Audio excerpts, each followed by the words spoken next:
We're recording. Yeah, I can't be like George Bush at the podium. You can, honestly. You know. Yeah. Yeah. Could be interesting. Yeah. Could be. Find it interesting what the current president says, but we past presidents were. LBJ was colorful. We only had some LBJ comments. It was doing good.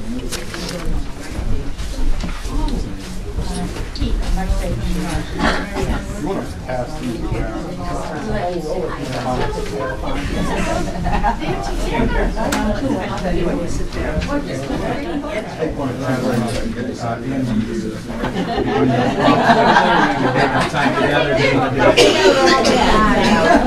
You're good. Yes, I must.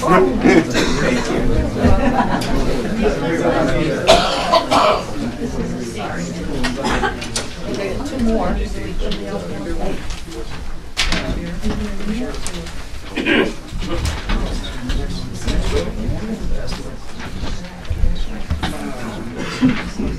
That's okay. I can read.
What are you, the hall monitor?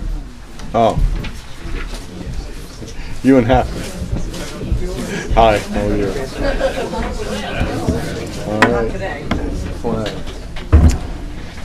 All right.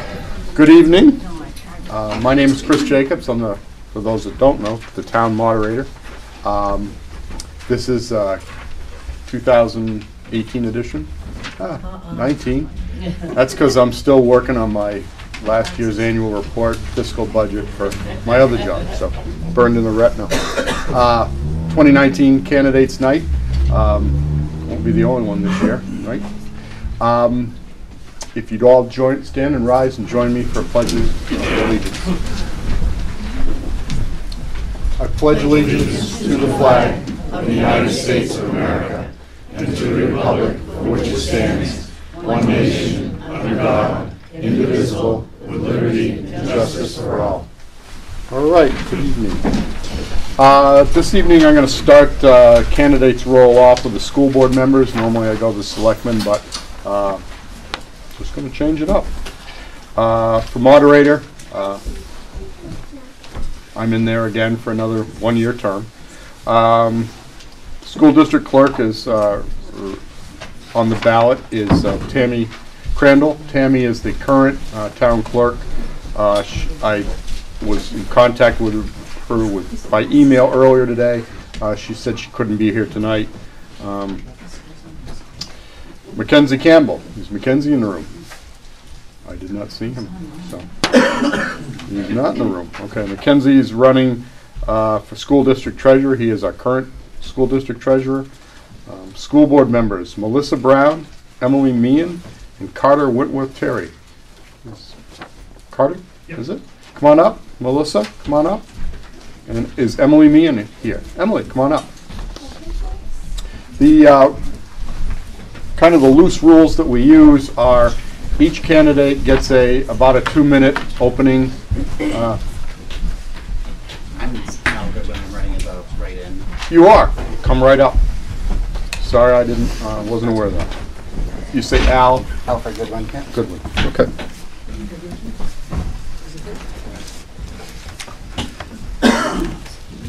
All right, 4 candidates. As again, my typically the format that we followed in the past is 2 minutes from each candidate for opening statements. Then I can and will accept questions from the audience. If you do wish to speak, please, if you can, use the podium. That way we all hear the questions clearly, because that's always been an issue. Speak up if you can. These are the mics. You've got one in front of you and gentleman in front of you, because we do record this and we do replay it on the local cable channel. With that said, I'll let the ladies go first. Emily. Hi, I'm Emily Meehan, and I'm a mom of 6 kids. I have 4 biological children and 2 foster children, and my oldest daughter she's homeschooled, but she goes to the Career Technical in Dover through Milton, and my 3 middle kids are in kindergarten and 2nd and 3rd grade at Milton. This is their first year. They were homeschooled up until this point. I'm a regular volunteer at the school. I'm there at least 1 full day a week in all of my kids' classrooms and also doing various things that they need me to do. I'm also on the Parent Advisory Committee for Newt Middle and High School. I have experience as a preschool teacher, Learning Center director, kindergarten through 2nd grade teacher, as well as a kindergarten through 12th grade administrator. And I actually was part of a redesign of a small school, designing a new model and implementing that model and running that school. And I guess if I had to summarize how I feel about Milton schools, I think that Milton is poised for change. We have a lot of things actually going for us that some people might think is a disadvantage. I think our small size is actually a great advantage. It makes change a lot easier, and it gives us a lot of possibilities to change the culture in our schools. It gives us a lot more control. We have a commissioner of education who is open to new ideas and trying new things in the classrooms. He's very supportive of non-traditional education.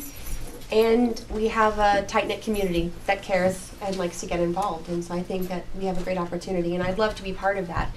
I'd like to actually not just help Milton schools, but I'd actually like to have Milton become an example to other schools of what they can do if they're willing to try something a little bit different. Very good, thank you. Melissa?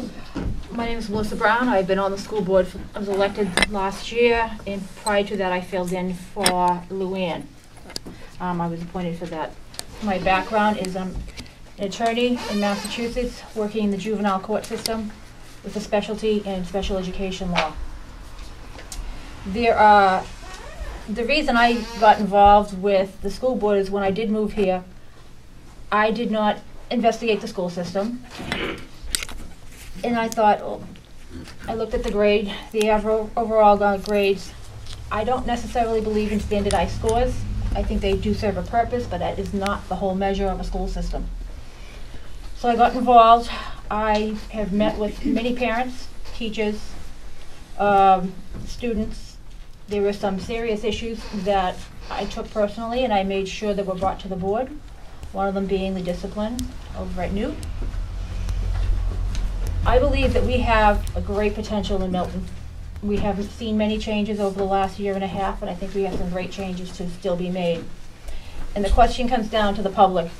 Do you want a school system that only does well on standardized testing, which means we only teach English and math? Or do you want students who are well-rounded, who are critical thinkers, who can take an education and actually use that to go out in the real world? We don't need someone to pass a standardized test to show that they can read. They have a purpose, but they should not be the only weight of our school system. We need a well-rounded school system. Thank you. Thank you. Carter. Hi, my name is Carter Terry. I've been a resident here in Milton for about 7 years now. I have 2 little girls who are both here. My oldest, Alice, is a kindergartner at Milton Elementary School this year. I'm a professional engineer down in Portsmouth. I don't have a lot of experience with school board, I'll be honest. I've been attending the meetings for the last several weeks here in Milton, trying to do my part and get an idea of what goes on here. I put my name in the ring because I wanted to try to help out. I wanted to make sure that I could serve our community as best I could. I am entirely a product of public and state schools. I never went to a private university or school a day in my life. I think that public schools are incredibly valued in our community, and I think our community has no more important duty than providing education for our students. I agree with what's been already said, that I think we have a real advantage here in Milton with our small size. We can affect change. You know, one gifted teacher can touch the whole student body rather than just a small percentage of the student body. And I certainly don't have any magic solutions. I certainly don't think that I can do, you know, that I've got the silver bullet. I think the school board's doing a great job right now. I just want to try to help out the best I can. Thank you. Good. Thank you. Alfred? My name is Alfred Goodwin. Most of the town or students know me as Mr. Al. I worked in the school district here between the middle school, high school, and elementary school for 13 years. Financially, I needed to make a change for my family. And that change actually led us to be able to move into Milton. My daughter is a senior at the high school right now. And my big view on the school board, and between my experience working in the school as a taxpayer and then watching Facebook, is that there's a big disconnect in, I feel, what people think the role of the school board is, what they know the role of the school board is, and I feel that there's a lack of trust going one way or the other in this, that, and the other. So I think having a familiar face on the board would help bridge that gap. There are ways to save money, and they're already in our schools. They're the assets that we've already got in there. They're the teachers. They're the students that have come back to volunteer. I definitely, as a taxpayer, have saving money on the mind, but as an educator, I also have using what we have to build and not cutting away from that in mind as well. I've seen some great students leave the schools with success, and I've seen other students come into the school and offer that success to others as well. I'd like to see that continue. My passion is education, it's always been that, and when I had to make financially the decision to leave, I continued volunteering, helping out the school when I could, kept in contact, and now I'm in a situation where I have the ability to give back in another way, and that would be to be on the school board. Good. Thank you. Questions from the audience? Don't all cough at once. My neighbor, I can say that. Yeah, I probably did give it. Larry? I'll get first olive out of the jar, and you can do the same to me. The present commissioner has, I will use the word directly, a bias against public education. He has been responsible for the planned diversion of money from public education to private, religious, and non-religious schools. How do you plan to support public education and to emphasize the science-based secular nature of public education? Wow. Anyone wanting to go on that one first?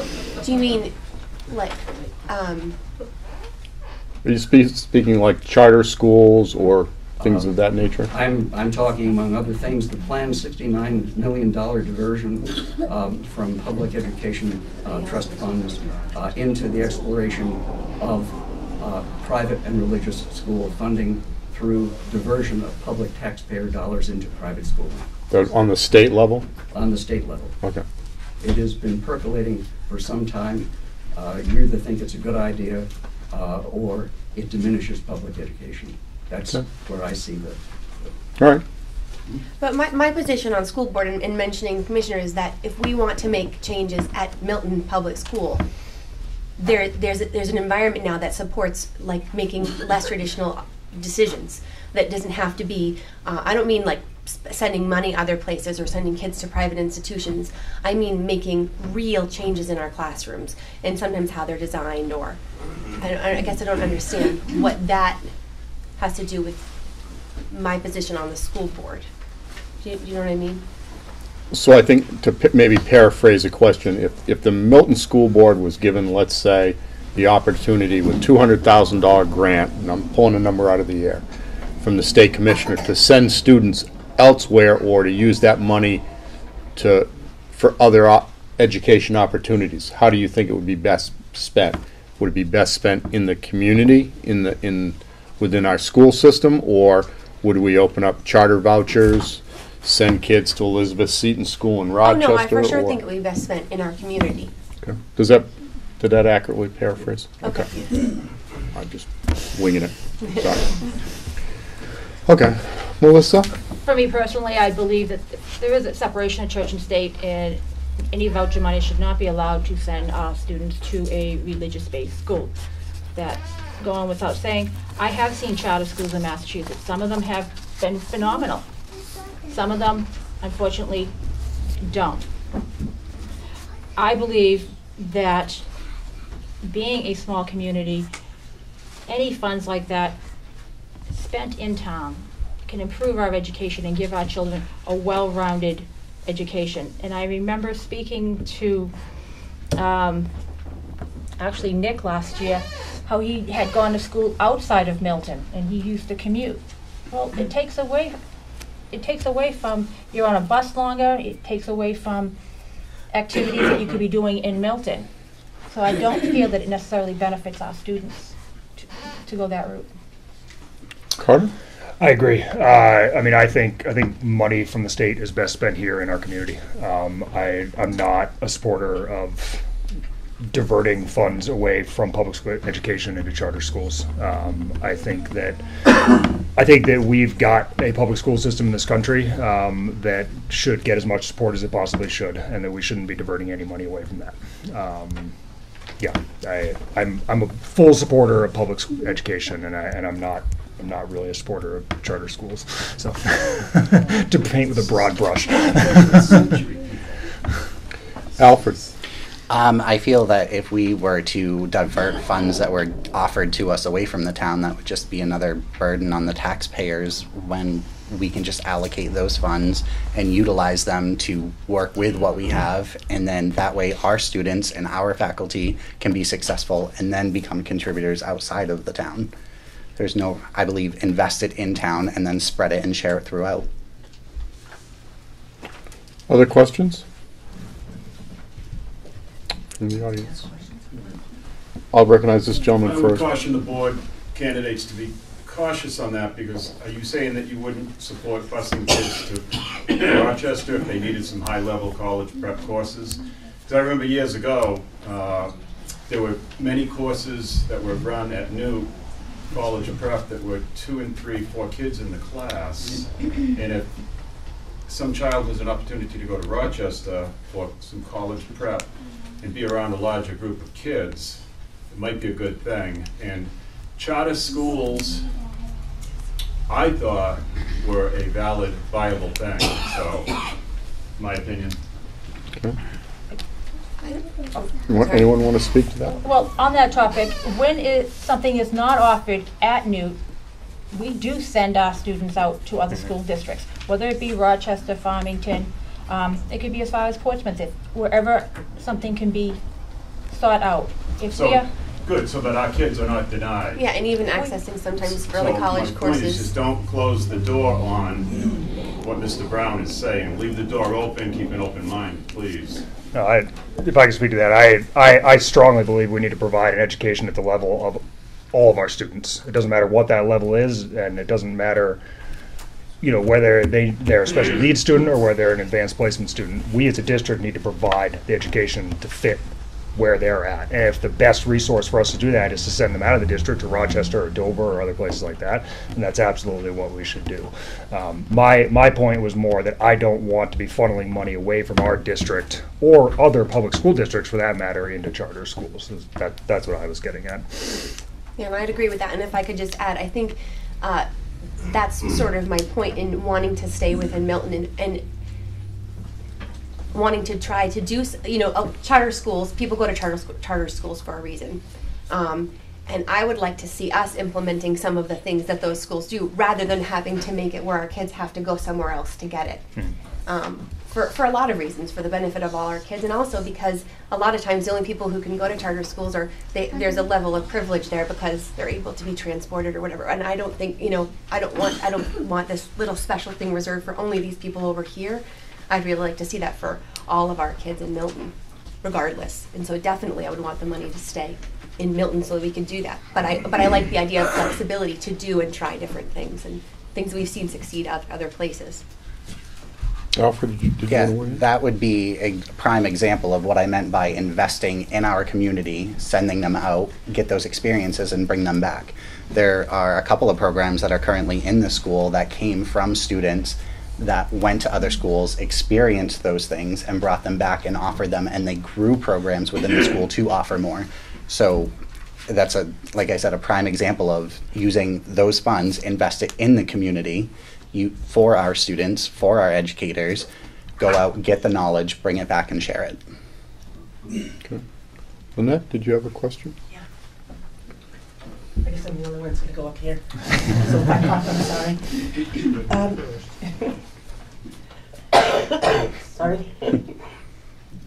I guess what I need to understand is our current test standards. I understood that they were for a well-rounded education. But I'm seeing that the scores are pretty flat right now for us. What are we doing to improve that? Who wants to go first? Can I sit down? You can. I'll start if you want. I don't know if I can answer that directly of what we're doing exactly in the school right now, because my kids have just started in the schools. But I can answer what I kind of believe about test scores and what we can do about a well-rounded education. I do think we want to know that our kids are succeeding in school, but I just think there's a lot of other ways other than test scores. Now, I think if we invest in our teachers and in our students and do innovative and creative things, I think that test scores probably would come up. I'll be honest, it's not my number one goal. It's not my number one measure for how the school is doing. I would be looking more at things like, how many of our students are going on to some sort of post-secondary something. It doesn't have to be college. It could be a trade. It could be a community college, something. That would be one measure of success, not just test scores. Excuse me. A measure of success for me would be, what kind of culture are we creating at the school? How much community involvement is there? Things like that. And I think also, I'm a mom. I want to know if are my kids progressing? Are they reading? Are they coming along where they need to? But I guess, excuse me, I think the teachers have a better handle on what my kid and I have a better handle on what my kids can do than a test. And I'll just speak from my experience. Like, I just happened to be volunteering the other day, and one of the things that we needed to do was go in for testing, and I'm walking behind the kindergartners and I'm watching them answer questions wrong, and I know it's because I know what they're thinking and I know what they think that question is asking, and so, but they actually have that skill. I've seen them do it. My own son, I've seen them do it. I know he knows, but he's answering it horribly wrong. So I think there's that too. If you want to bring test scores up dramatically, probably the only thing is to teach to the test, and I think that's kind of a waste of time. So. And that's exactly my point. I have been vehemently opposed to the purchase of any cookie cutter curriculums. I think we've taken away any creativity that our teachers have. In a classroom, they're the ones sitting with our students all day long. You have some students who can pick up verbal cues, some that need visual cues, some that will pick up from other students.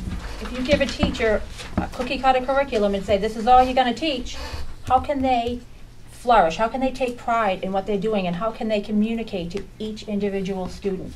How can we hold them accountable if we're not letting them teach? And I would rather my child learn something and then be able to utilize that in real life than to just spit out facts for a standardized test. I mean, you've got to look at the standardized test. A perfect example was asking students to write about a trunk. Depending on where you're from and depending on your socioeconomic background, a trunk is a steam trunk It could be the trunk of a car, it could be the trunk of an elephant. Which one is right? Which one is wrong? Well, depending on the writers of that standardized test, guess what? That steam trunk is what they wanted. So now your child is not proficient because they interpreted that one word differently. So standardized, like I said, standardized testing, the best way for us to move away from underperforming school is to give our teachers more creativity. They have to have the overbroad curriculum, but give them the ability to teach it in the way that they can teach it. Carter? Yeah, I completely agree. I'm a firm believer that there's no such thing as a one-size-fits-all education, and I think standardized testing is asking kids to fit into one size. I understand that we as communities and we as a nation need a metric by which we can measure schools. It's just not. It's not a priority for me, and it's not something that I feel really gives us that much valuable feedback. I think the best way you make a school the best school it can be is by supporting the teachers. These are people who chose to commit their life to educating our young, and they did so knowing that it wasn't going to, buy them a ski house and a chalet on the beach and all that sort of stuff. I mean, it's a tough job, and it's a job that doesn't always pay all that well, and I think the best thing we do is we support them, and that they're going to find the best way they can to teach these kids, and the standardized test result doesn't really tell us all that much at the end of the day, in my opinion. Alfred. If you were to, for example, my job right now is marketing and media. I do that all day. That's how I learn. That's what I do. I learn a certain way. If I'm not learning that way, I need to find another way to learn or find another teacher to help me learn that way. Standardized testing takes something and you sit in front of a computer. You go outside of your classroom. You go into a room that you're only in for 45 minutes a week, and you're put in front of a screen with no instruction, with a robotic voice. You get bored. I could ask how many of you have sat through a staff meeting at work and halfway through you want to check your phone, you want to look at your email, you're checked out. You can't expect children that learn in a classroom with things going on, with teacher interaction, with human personalized interaction, to sit in front of a computer and perform the same way at the level that they're at. Are they expected to function in different ways throughout their life? Yes. Are they able to do that in kindergarten when you have the colored blocks, the blue triangle that goes in the blue triangle thing? And then you go to a computer where it's a 2D thing and it's reading it to you? It's not the same. I feel that holding our schools accountable to a test score that was designed for schools that teach like robots is unfair to the town and unfair to the kids. And to ask the teachers to teach like that is unfair to them as well. They've invested, like you said, they've invested their lives, they've invested education and passion into bringing us into our computer classes. I went to this school. I went here for elementary school, I went here for middle school, I graduated here in 2006 from high school. The best teachers I had are the teachers that I walked in and they set a memory. Or they took a section of a textbook and they applied that to our lives. And that's why I'm successful in my job today. Okay. Carl Vigran. I'm curious. I went to Newt. I'm a product of Newt as well. And I'm curious about accreditation. I do believe we are not accredited still. Is that a valid goal to attain? And if so, how is it attained? Actually, and what is the value of it? Actually, Jan Radowitz has started the process this year. I believe in the past, from what she was telling us, part of it was not having some physical accommodation. However, the new regime that has taken over is not necessarily looking at the physical standards. Whether we not have the top of the line elevator, as long as we have something to get them up and down. So she has already taken that step proactively, and it does take a few years. We get provisionary status, and it moves up along those lines. But our administration over at Newt has really been very proactive in a lot of those areas. Thank you. Anyone? A lot of that gap is from things that have been set in place by the previous boards as well, and there have been strides to make it.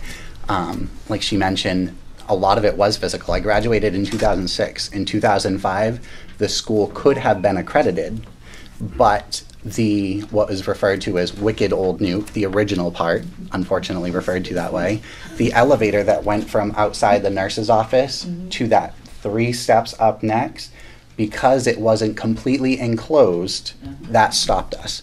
Because we didn't have a picnic area outside to promote, those are the little things that the state was looking for it to be accredited. So now we have 2 different versions of the state telling us whether our school is good enough that really have nothing to do with whether your child is successful out in the community, whether we are successful as a community. So there are steps being taken. It's just sometimes the definitions that they want defined, you look at and you think, really? When I was on the engineering team that for the last addition to Newt that built I call it the addition to the right off of the gymnasium area. I know at that time we did look at the accreditation standards, and one of them was that we had to pave the upper parking lot. And school board members at the time said, is that really the best investment for our dollars? It's functional.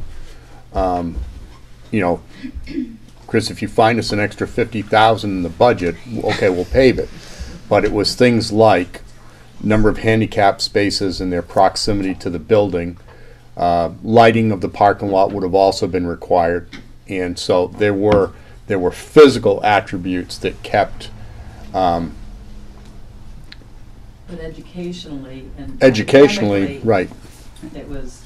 They didn't have a problem with what went on in the classrooms. They didn't have a problem. In my mind, that's much Right. more important than here. Yep. So I just throw that out there, sir. Number one, thank you all for taking out your time coming here, and not only that, running for this, because I know it takes a lot of time out of your personal life. My question resides around, I have a lot of friends that are educators, and one thing that is kind of a common theme between them is parental involvement and how much of an impact it is on their students' education. I'm wondering, and granted it's not the school board's job, so to speak, right, but as a community, how do we get more parents involved in their child's education? I think that's the $1,000 question, and if you could come up with a great answer, we would really try to implement it. But I know personally, I have really reached out and tried to get people involved. We can't make parents get involved. Either they are invested in their children or they're not. We can just keep plugging forward and inviting them on different levels. At least that's my view. Because if I really had the answer, I would be happy to share it. I don't think any of us. It's probably one of the things we have the least control over, but I think we can try certain things, and I think sometimes just by trying to help, trying to get parents involved doing things they know and they like, because I think sometimes it can be a little intimidating. Like, I don't mind being in the classroom all day. I'm very comfortable there. I was a teacher, so I'm like, you don't have to give me a specific job. I'll make hobbies for you, or I'll sit and read with that child.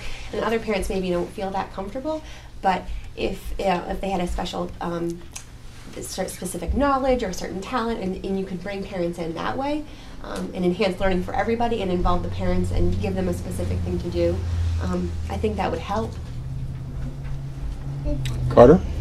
Yeah, I mean, it's a tough question. It's a very good question. I completely agree that, I mean, I think, you know, the influence of parents is the most important thing in a child's education.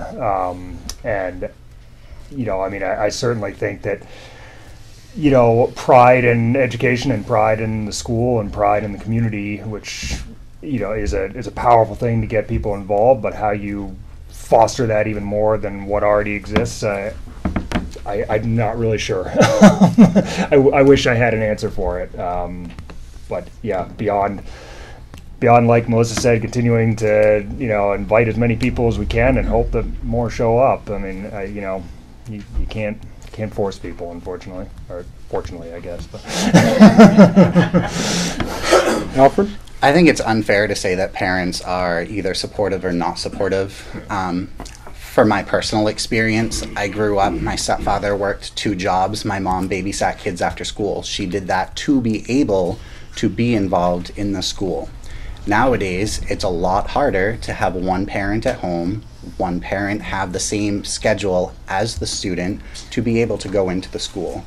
I feel that parent involvement goes beyond outside of the classroom. I think it's great to be able to have the flexibility to be in the classroom and supporting, but that goes outside of attending concerts. I think something the school could do is put things at different times of the day, not to inconvenience the parents, but to involve the parents. We need to be open-minded and realistic that not everybody has a stay-at-home parent that can attend these situations. Not everybody has the flexibility to leave work and go to an awards ceremony in the middle of the day. Not everybody has the flexibility or financial stability to cook something and donate. There are other ways of being supportive and involved in our students' and children's lives other than being directly in the classroom. That being said, there are also things outside of the classroom that can be prepared on your own time. So I think just communicating with the teacher and saying, you know, this is my schedule, these are my capabilities, what can I do to offer what I have? And that would be, in my opinion, a way of showing parent involvement. As a parent of 2 daughters that graduated from Newt, I just want to throw out a comment with respect to that. My current job is to putting together a team. The teachers, as I see them, are the frontline troops.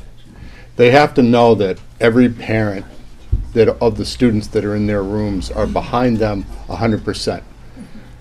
That is to say that, because we're quick to criticize and throw people as a society to the fire these days, as parents, we need to tell the teachers that they have our ultimate support, and that even if something does go wrong in the classroom, a grade is bad, a lecture is blown, or a student is reprimanded, maybe not the way we would have done it as a parent, we still have to show our kids that the teachers are the teachers. They're in control. And that way the teachers get the most out of the kids.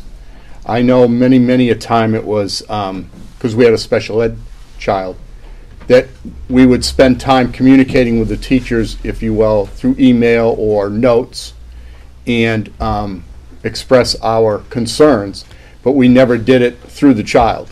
And we never let the children know that if we did have a disagreement with a child, with a teacher, that it didn't get relayed to the child. I think today the children think, in some respects, they're more in control than the teachers are. If we're going to have a good team, a team at Newt, a team at the elementary school, the teachers have to come first. They have to be supported 100% verbally, emotionally, figuratively by the parents, and then you can change the culture within the church, within the school, and thus what happens to the product, the children.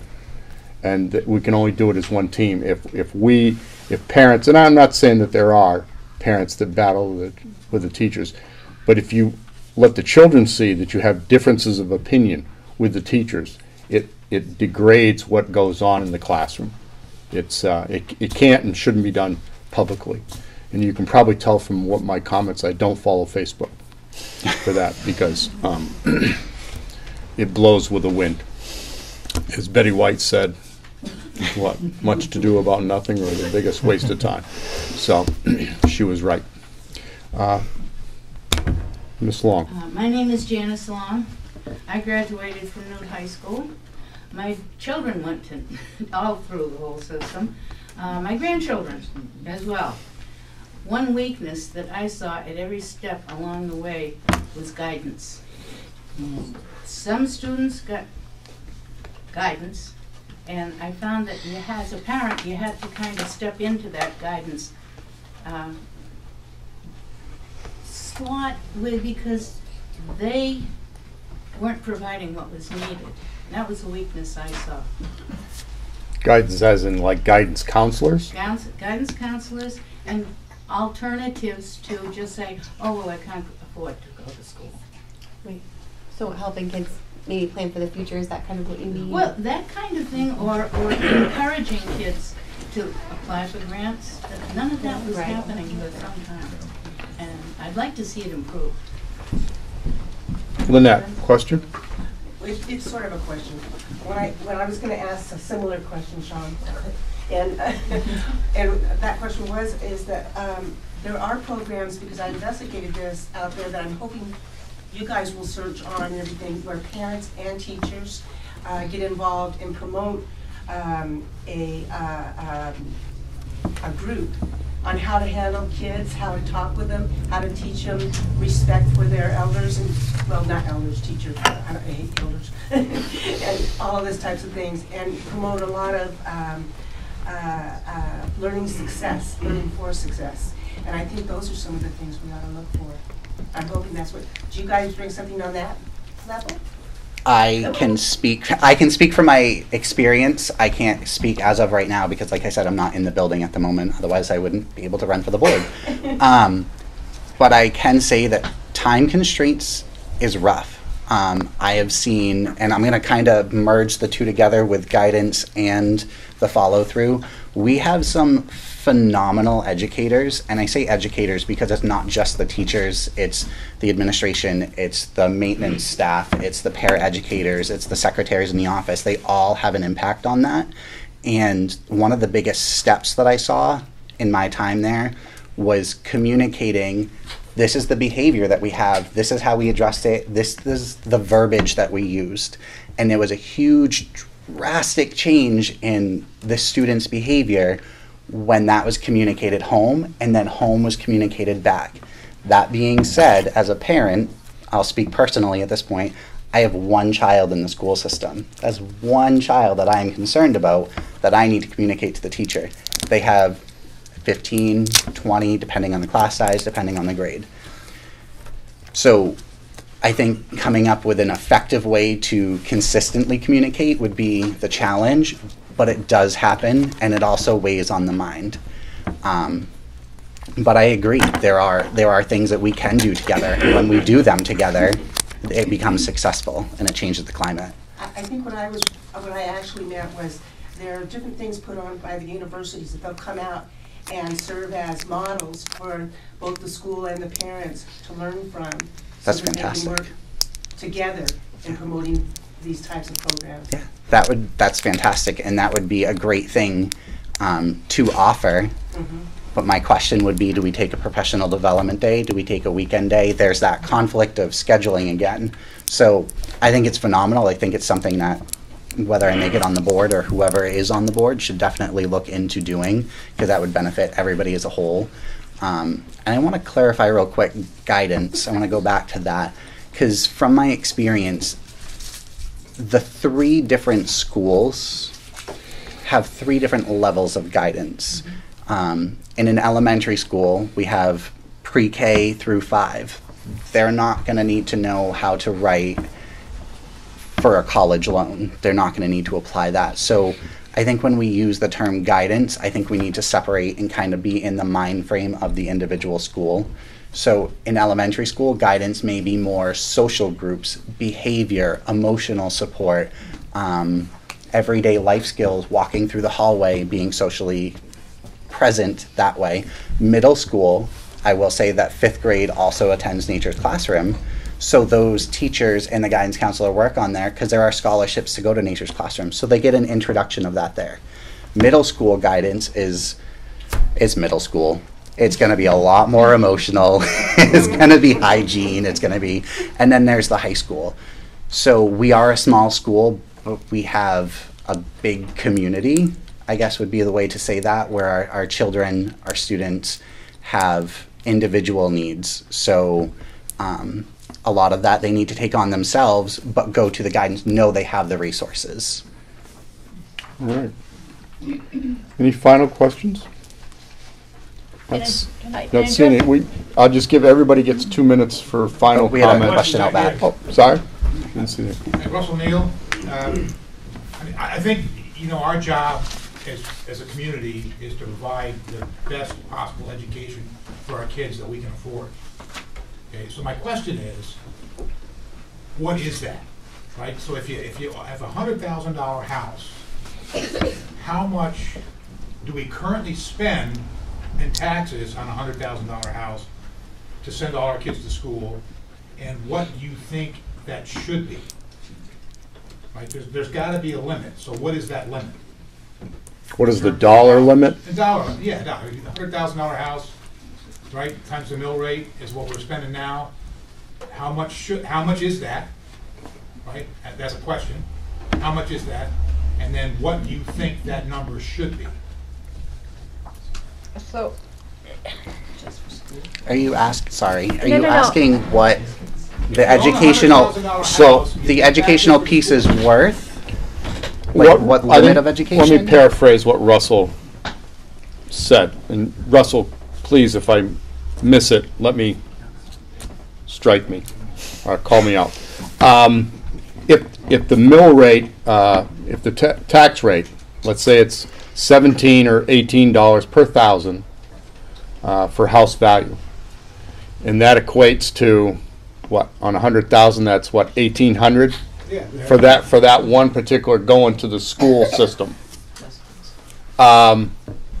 Is that adequate?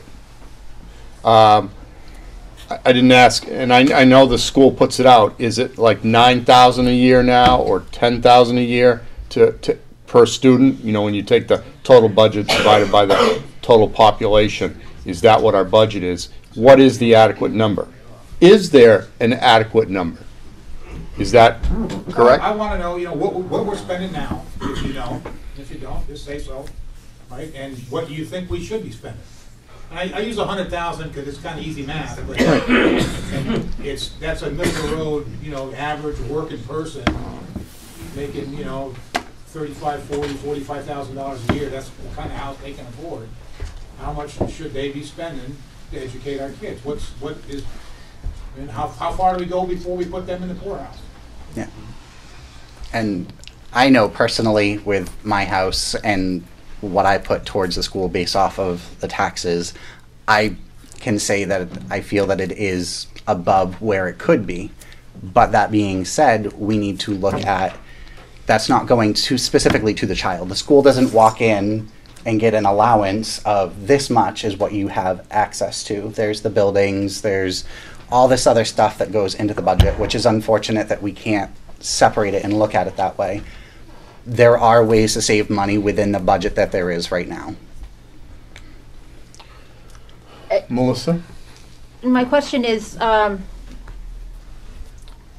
do we set a certain amount and then our children either get educated at that certain amount or they don't?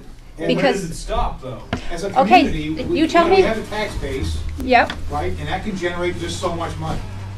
and reality is, We're not in control of a lot of it. A lot of it's state money. There's other money that comes in, right? But it comes down to is how much can we afford to spend, and it's as a community, what should that number be? I used to say $100,000 house because it makes the math easy. okay, Right? If the mill rate's 18, that's $1,800 a year, right? If you're making $40,000 a year, you got a $100,000 house. Is $1,800 a fair number, or should you be spending $2,500 a year? okay. Or is that too much? I understand that, and I also understand that we have federal mandates that we have to follow, and the federal government pays us 15% when of an average population. 15%. We have a 25% special education population in Milton. Okay? And we're not being reimbursed the way we should be by the federal government. So do we take this child because they may have a higher IQ and educate them better? Doesn't work that way. We have to educate all of our children. They all have a right to be educated. Unfortunately, we can't control the federal mandates. We can only keep pushing for them to pay us back what we're entitled to. No, but as a board, we can control our budgets, can't we? And a budget committee and a school board, we can control the budgets.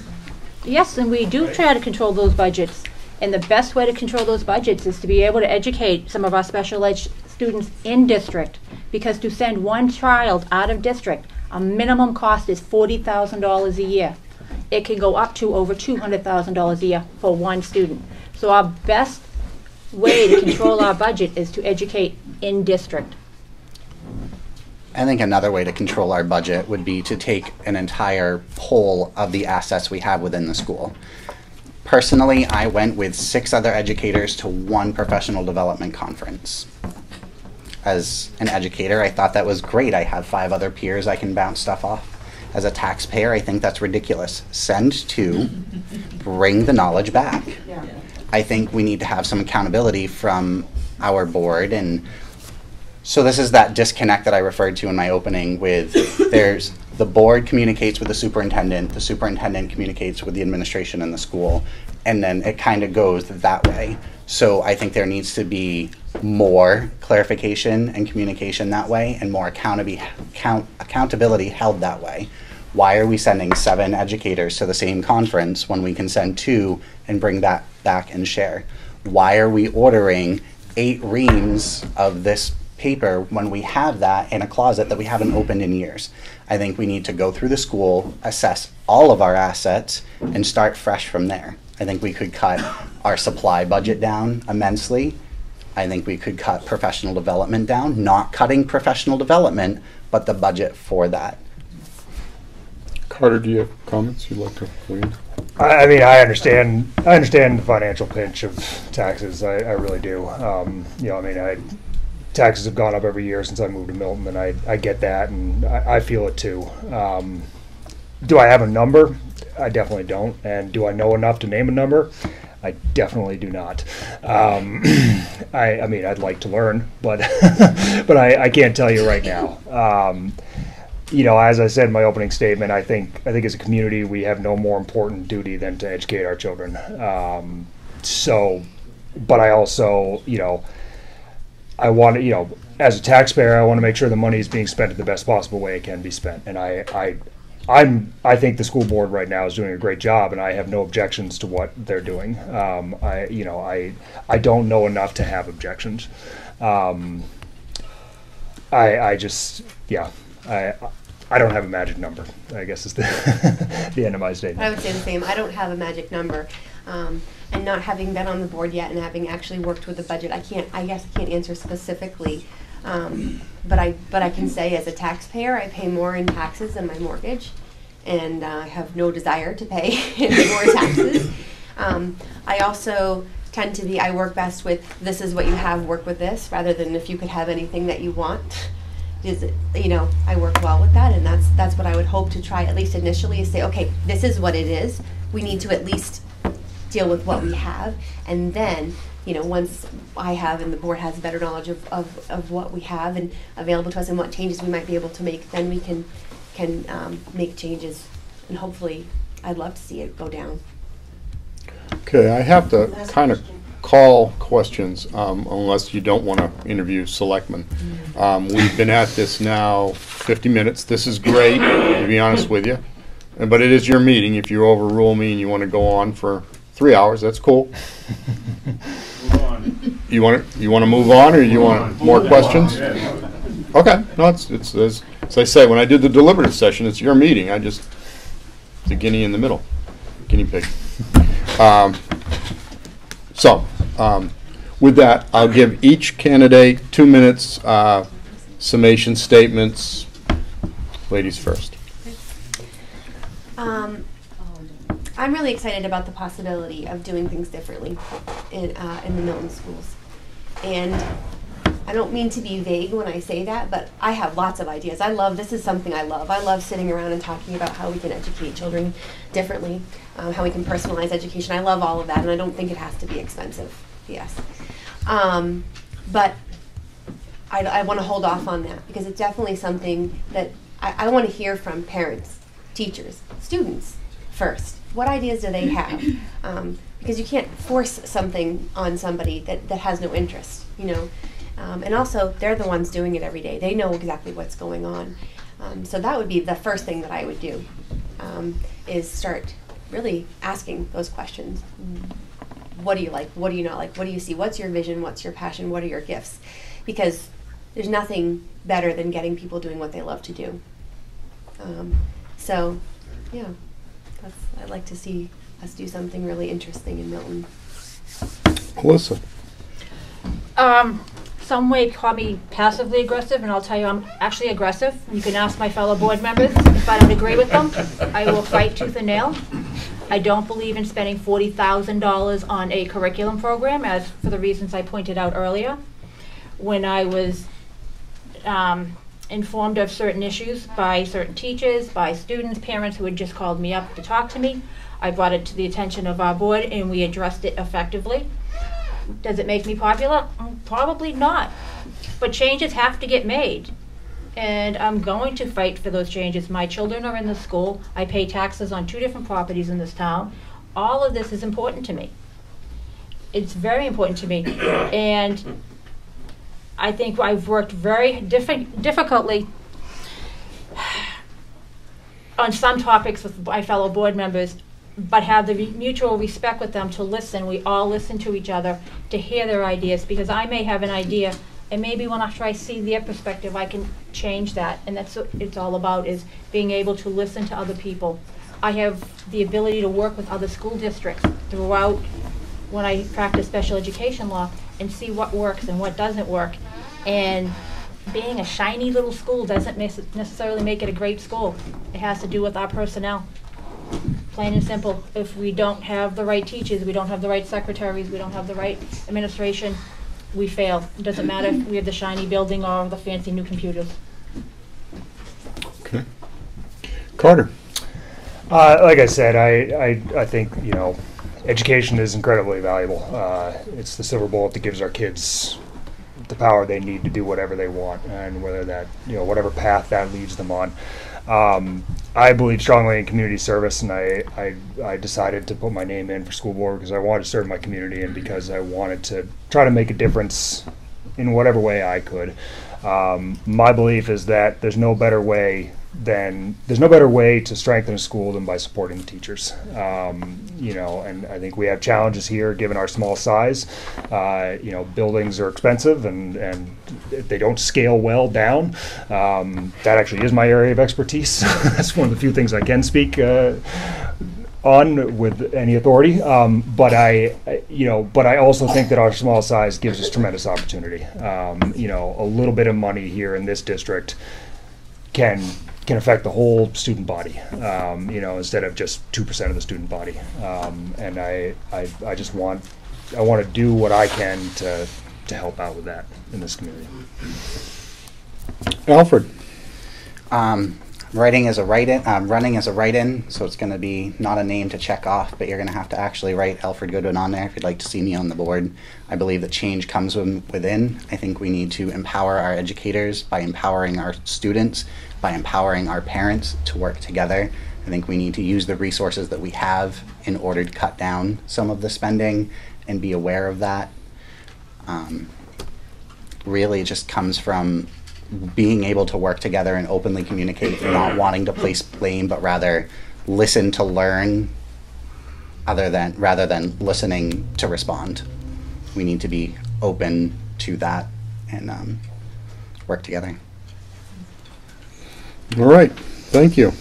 As it says, this is one of the better attended candidates nights, and a better group of questions than I've heard in a long time. How many seats are available for the school board? There are 2 seats available for a 3-year term. Thank you, sir. Thank you.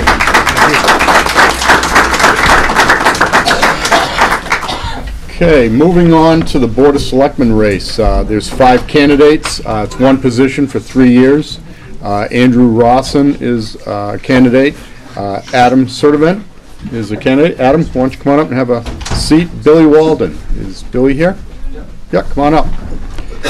James Bolio is some of you know him as Mike Bolio, is also a candidate. And Larry Brown. Larry, why don't you come on up? Andrew Rawson could not be here tonight. He had a pre-scheduled vacation. He's not in the state. Is that a Bible? Law book. Law book. Oh, no. So I'll read Andrew's letter that he gave the board with respects to Mike Bolio. It's James M. Bolio on the ballot. He asked that you'd call him directly with your questions, comments. He'd love to talk to you. He said that, so I'm going to give you the number I have for him. Maybe it's good, maybe. I think it is. 944-5574. I believe it's a cell number. So Mike would ask that you'd please call him so he could speak to you directly. Would you repeat that? Yeah, sure. Mike Bolio's number, 944-5574. The apologies for publicly giving out his number, but he did call me. Adam, again, the rules are 2 minutes each. We'll go left to right. Give us your opening statement. I'm Adam, that's all right. You're right, Adam Sertovan. No, it's Billy Walden. I passed my first test. Didn't I tell you earlier? I slaughter names. Wow. All right, I'm done. I'm out. Yeah. Okay, we've changed your name already. See? Am I changing color? No, it shouldn't be. And Larry Brown, he's asked me to clean up how I address him. Wow, everybody's got them. So, Billy, you have 2 minutes. Go for it. Well, for those of you that don't know me, my name's Bill Walden. I've lived in town a little over 15 years now. I try and stay as involved as I can, volunteer where I can, put in a hand where I can. I guess the two major things that made me run were the tax rate. I think there's a lot of things in our budgets that they don't really make sense to me as an average person. And you know, they release these expenditure reports and things like that every year, and I'll tell you, you know, they seem really vague. You look at line items and things like that, and there's just not enough explanation for me. So one of my goals would just to be, you know, to have the local government explain to people more where their tax dollars are going versus letting them try and figure out a paper that gets released, you know, or a book that gets released. And you know, I think having a local newsletter that actually gets mailed out officially by the town is a great idea versus you know, a lot of people are getting not the best information off of some of the social media sites. And not to say that the people that run them have bad intentions. I just think that a lot of people go off rumors. And sometimes the rumors aren't true, sometimes the rumors are half true, but I think the town really needs to work on, I guess transparency would be a good word, and better informing the citizens. I mean, because we pay a lot of taxes here, you know, and we don't get a lot of answers for that. And you know, the other thing is, I guess, carrying on with one of Andy Lucher's big things that he had last year is I'd love to see the downtown area get cleaned up. I think we need to figure out more ways to get the building owners down there on board with cleaning them up and you know, making sure these junk cars aren't out there. And I know they've done a better job with that in the last year as far as policing that, but just the downtown really needs to improve, because that is our first, you know, the first impression of anybody that drives through this town and, you know, gets off the highway and, you know, they're driving through town, and the first thing you see when you drive through town is how fast can I go? Am I going to get a ticket for speeding through here to get out of here? And a lot of people from out of state tell me that, and I'm, you know, that's not a lie. You know, you talk to people, I've been through Milton before, you know, I made sure I got out as quick as possible. You know, you hear that. And I'd like to see that change, because, I mean, we have a beautiful lake and a lot of great people. I mean, I've had the opportunity to meet so many people in town, and I've honestly never met a bad person. And I guess I'm probably running short on time, but you're doing all right. All right. But I guess if I can leave you with two things, that's it. Anybody that has questions, I'm more than happy to answer them. But my big thing is just to figure out a way to reduce, you know, some of the spending in town. I mean, I'm not going to say that I can do it by myself, because I can't. I mean, the board has 3 members, and you know, at the end of the day, it's the decision of 3 people, not just me. But I'd love to be a part of that process and be able to put in where I can and look out for, you know, my fellow residents. And I guess that's Larry? Okay. Where's Nick? Nick Marique, raise a hand. Our standard joke. I always want things broken down to one 8.5 by 11 piece of paper. If you look at this, it has 4 different things: what we need to do, what we need to plan for, what you want when you're done, and my own view. I'm going to use a bit of time to talk about the school board. Basically, you had a $9 million budget. 10% of that, $900,000. 10% of that is $90,000. 10% of that is $9,000. Looking for savings in supplies is 1/2% on the impact of a $9 million budget. That's the way it works. For taxes, tax rate in Milton is about, last one I looked at was 25.89. Tax rate in Rochester is 27.61. And they have every single development and major box that is there. They're still running a higher tax rate. The student ratio in Milton is 1 to 13 student to teacher. Adequacy aid from the state is about $3,500. The true cost of educating a student is about $15,500 to $16,000. Those are the expenses you're going to get on any program sending people out of town. A reason I mention those things is if you want information about the town, if you want to know what the budget committee is doing, if you want to know what the town is doing, you come to the meetings, you read the materials, and you try to understand what the numbers mean. The budget committee is the one that sets the official budget. The selectmen present a budget through the department heads. Every month you get an expenditure report. It is useless. What you need is salaries taken out. After you have the salaries taken out, I always ask, and very rarely got, the exceptional event, of what I finally persuaded Earl Sussman to call the outliers. Those are the things that determine the success of your budget. If you have a broken transmission, if you have a workers' comp claim, those are going to be your extraordinary expenses. For Andy Rawson put together a nice list of things that he would like to see the town do. I listed 3. The one I didn't list was hiring a town administrator. We have an interim. He put it very nicely. You need clarity and continuity. If you read the small box on the bottom, that is a list of every committee that I've been on for 15 years. The 2 that are not there are the Economic Development Committee. I was there in 2006, and I was there right now. If you want to be involved, you can be involved. You do the work, and you learn what is important. All right, very good.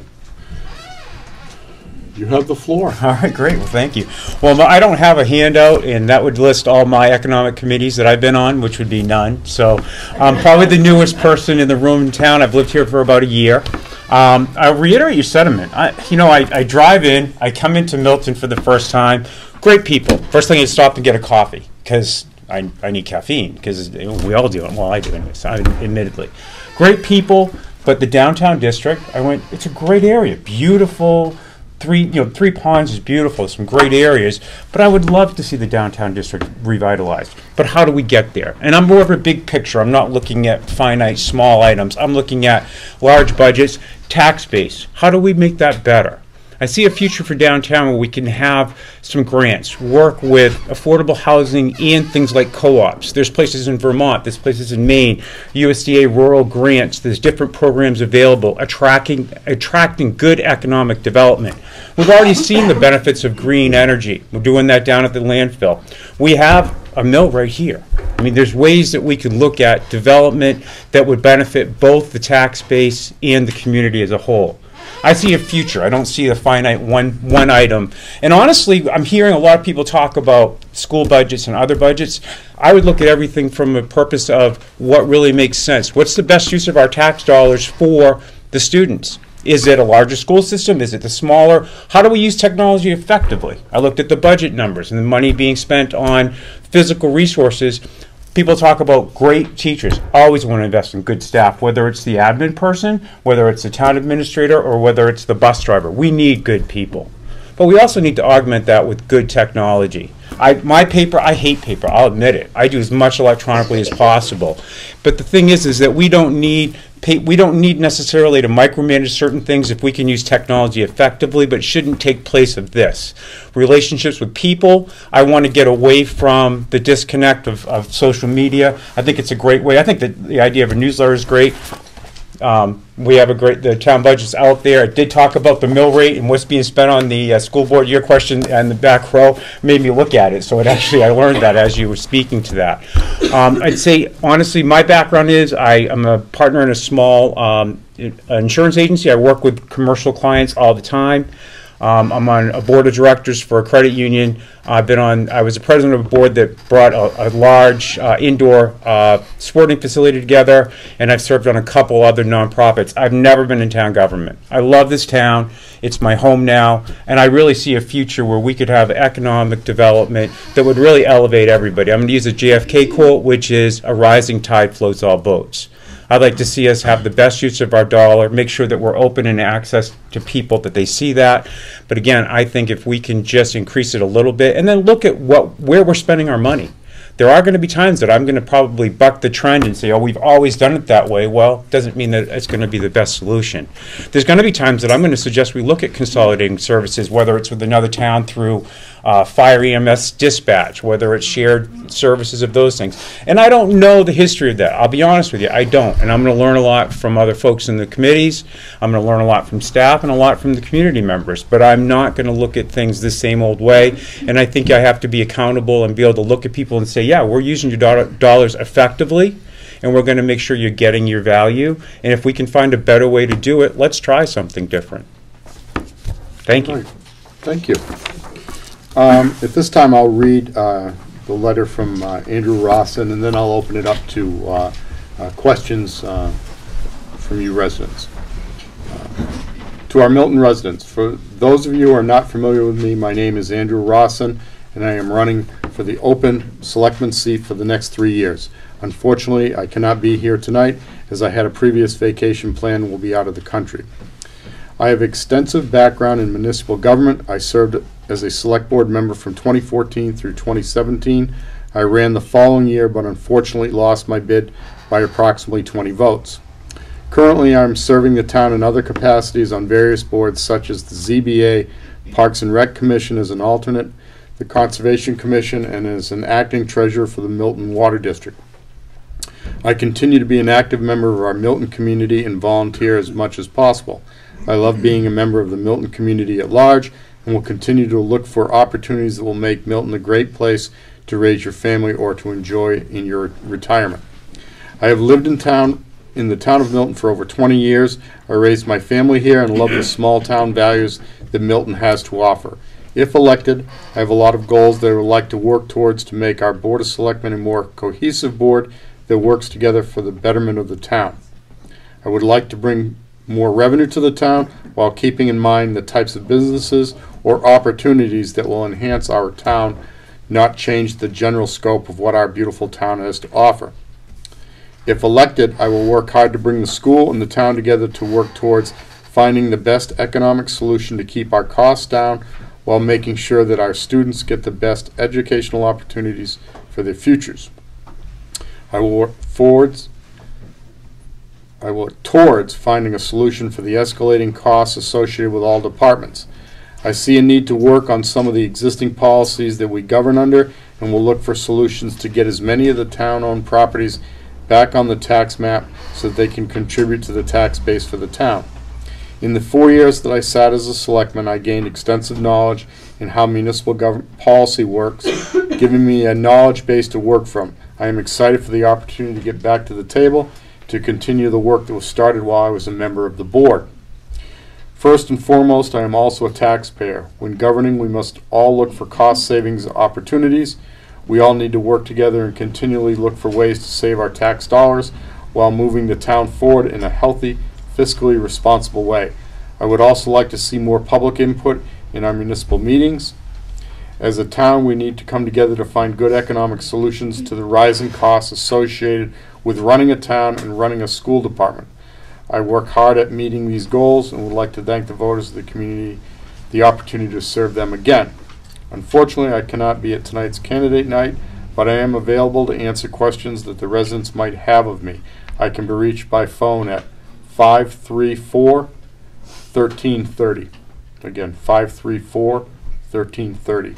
I welcome the opportunity to let our residents know where I stand on the issues and what my basic values and goals are.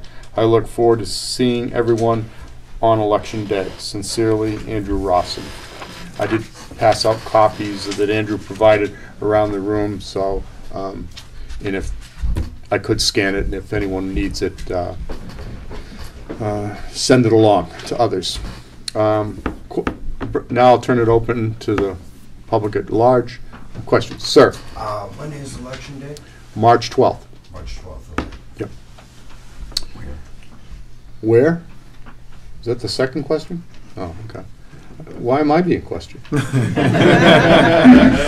Where is just south of this location at the Milton Assembly God Church? They have a big community room downstairs. I know it got written in the advertisement that we're actually having election in the church, but it's not in the pews. It's actually downstairs in the community room. I want to be clear on that. What time? You're like my mother. I've done seeing my mother. Yes, I have gone to one. We start at 8 in the morning and we go till 7 p.m. If you're in the parking lot at 7 p.m., you can get to vote. Anything else, Larry? Thank you, Mr. Moderator. Yeah, you're welcome. God, that's a tough crowd. All right. Mr. You're deferring to the lady behind you, Mr. Steer? My name is Lisa Alexander, and Yes. I have a question, and Mr. Rossi kind of covered it a little bit in some of his, on the end part of his letter. Yep. I'd really like to know, I feel like the town, the school, and everything is so separate, where we have the opportunity as a small community to really unite them. So I'd like to hear how you on the board would attempt to unite us as a whole, with school not being so separate and town not being separate as a whole community. Billy, you want to try it?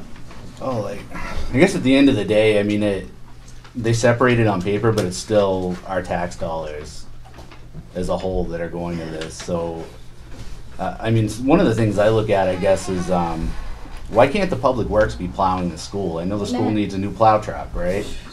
Why can't the public works be plowing the school? And then the only answer I've gotten to that is, well, it's separate. Well, how is it separate? It's still our money paying for the gas. It's still our money paying for the trucks. You know, why can't we, hey, no, the public works is going to plow the school. Like, why can't, the Board of Selectmen get together and, call Pat Smith in here and whoever's handling it on the school end and say, look, you guys need to figure this out. We're not spending $40,000 on a new truck. And, I guess that's one of the best examples I have. I mean, there's a lot of aspects where intermingling what's going on at the town hall and what's going on down at the schools is the best idea, I think. Because at the end of the day, the educators and the people on the school board are always going to know a little more than the people down at the town hall. But with certain things, like I guess the plow truck thing sticks out the most because that's on warrant article and everything this year. But I guess, we should always be looking for ways to, just more transparency between everybody and everything and all the aspects of the town. And that's all I really have off the top of my head on it. But Larry? Okay.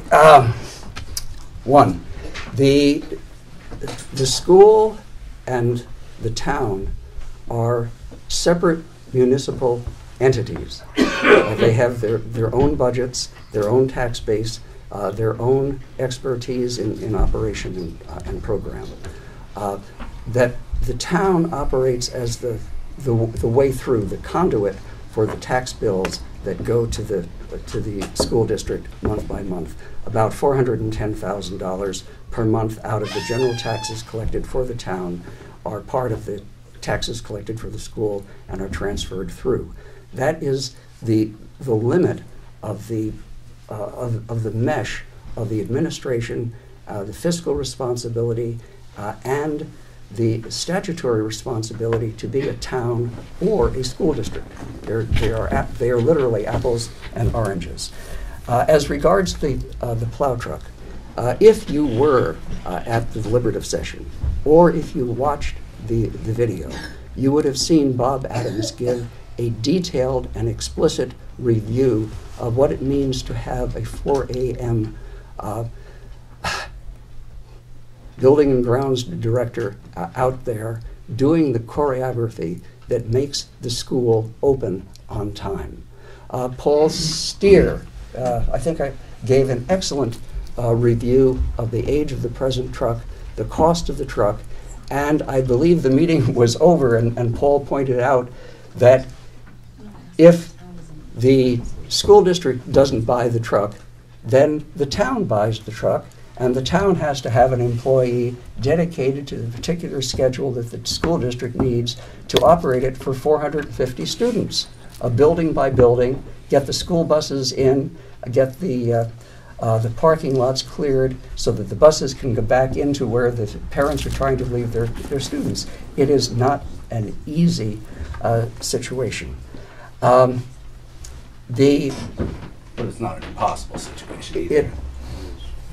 Sorry. Nothing is impossible. Whether it makes financial and operational sense is a different one.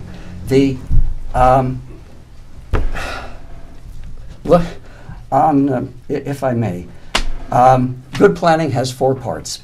You do the assessment. What do you have? And it was given to us at the deliberative session. The analysis. What does it mean? Can the town give a person over and a plow truck to do the plowing? Action. What do you want to do? Do you want to have Pat do it, pull one truck away, buy an additional truck, and go plow the school? It's not useful.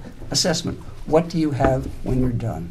Time after time, my question is always, what are you going to have when you are done? And that is, they call it management by objective. They call it antecedent behavior consequence. They call it management by walking around. You have to look at each problem, plan it out, consider the consequences, the cost, and who does it. Yes, we have a dam and a mill. 3 years ago, probably 4 by now, a person put in a bid to operate the hydroelectric station at the bridge. Won't work. The state controls the height of the noise. It never varies enough to give a substantial head to operate a hydroelectric station. It's a non-issue. They dropped their option and went back to California. Adam. I think I forgot your question now. Something about plow trucks? Is that what it was? Let me rephrase. No, I'm joking. That's sarcasm. I apologize. I didn't realize. I really want to say that, you know what, we should be talking to each other. There should be a representation from the board into the school board. And you know what? Yeah, it's 2 different civic, you know what, we get 1 tax bill. It's not 2 different tax bills. So honestly, there should be communication between the 2. And I guess on the bigger picture, and I'm making light of the plow truck, it doesn't make sense to me. I think it's a great idea. We should be having good people in the seats. There's a great business book that talks about having the right people in the right seats on the bus. And it means having good people that are directing public works, that are directing public safety, that are the administrators, are saying, this is a better use and efficient use of our resources, and combine them. And I'm always saying it's not even just us. It may be when the plow truck goes to the town line, does it have to turn around, or could we go a couple extra miles and work out some trades there? Is there a way that we work together and make it better? But I think communication and having a representation, it may not be every school board meeting and every selectman meeting, it might be quarterly. But I think we should have communication, and I think there should be accountability. I think your assessment is correct. And I think we need to look at everything on a line item. It isn't, we've done done it this way. This is, I think we need to learn from what we've done well, and then improve on those. But also have good people in place that are going to say, they're going to advocate for the best thing. Because at the end of the day, it's about the town. It's not about me. It's not about the. I mean, I'm sorry. If there's something in town that we're paying for right now that doesn't make sense, I'm not afraid to upset the apple cart. You used fruit analogy, so I'm going to jump in on the apples and oranges. But I think sometimes you have to do things differently. And I think it makes sense to look at each piece on its own merit. Does that answer your question? Good. Thank you very much. Next question. Multiple hands. I see. We have three candidates. How often have any of you attended the budget meetings or other board meetings? Because if you are going to take part in this, you need to have a balanced understanding of the entire process. So I'm just wondering how often you've all attended. Well, I watch a lot of the Selectman meetings on YouTube. I take advantage of Tom. I know you have a lot to do with that. Thank you. Because if it wasn't for the stuff that I see on YouTube, I wouldn't get a lot of the information that I have. I'll be the first person to admit that I'm guilty on school board stuff. And I'm guilty in a lot of ways because I only look at what I can read on the town website and what I see on social media that people are talking about. And Melissa, I know you're really active on social media, and it's great because I get a lot of information about the school from your posts. I guess I can say I'm guilty in that I only look at the information I'm looking for, and I don't look any further past it sometimes. But I do plan to, in the future, look at it more and encourage more people to attend some of these meetings because there's a lot of useful information. But I mean, where budgets and things are concerned, I mean, there's a lot of stuff you can look at right off the top of your head and say, maybe that can be done better, without having to attend certain meetings. We have to let the other. Go ahead. What is your profession? I work full-time for the City of Somersworth Public Works, and I have a small landscaping and irrigation business that I run also. Okay. Larry, you want to answer the question about meeting attendance involvement? Well,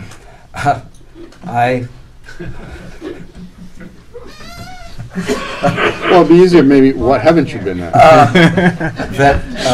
I will offer one small joke. Tom can laugh. I am personally responsible for the destruction of the sewer commission. I was the last. Thank you. I was the last sewer commissioner, and as soon as I came on board, it disbanded. More seriously, I think close distance democracy, as Secretary of State Gardner called it, is the best thing that has been invented for government that we have. It is, in part, it is a strong word, but I will use it anyway, my atonement for those things that I have had in my life which have been extraordinarily easy. School was always easy for me, grad school, the rest. I was a good grace civil servant before I ever turned gray. And I was the Budget Committee chair for 3 years. I've been vice chair. I've been a member of the Budget Committee for somewhere between 12 and 14 years. I am very proud that the Conservation Commission was moribund when I came on board. Right now, it has Cynthia Wyatt and Steve Panish, who have given it life. Same thing happened with the cemetery trustees. There was no one there.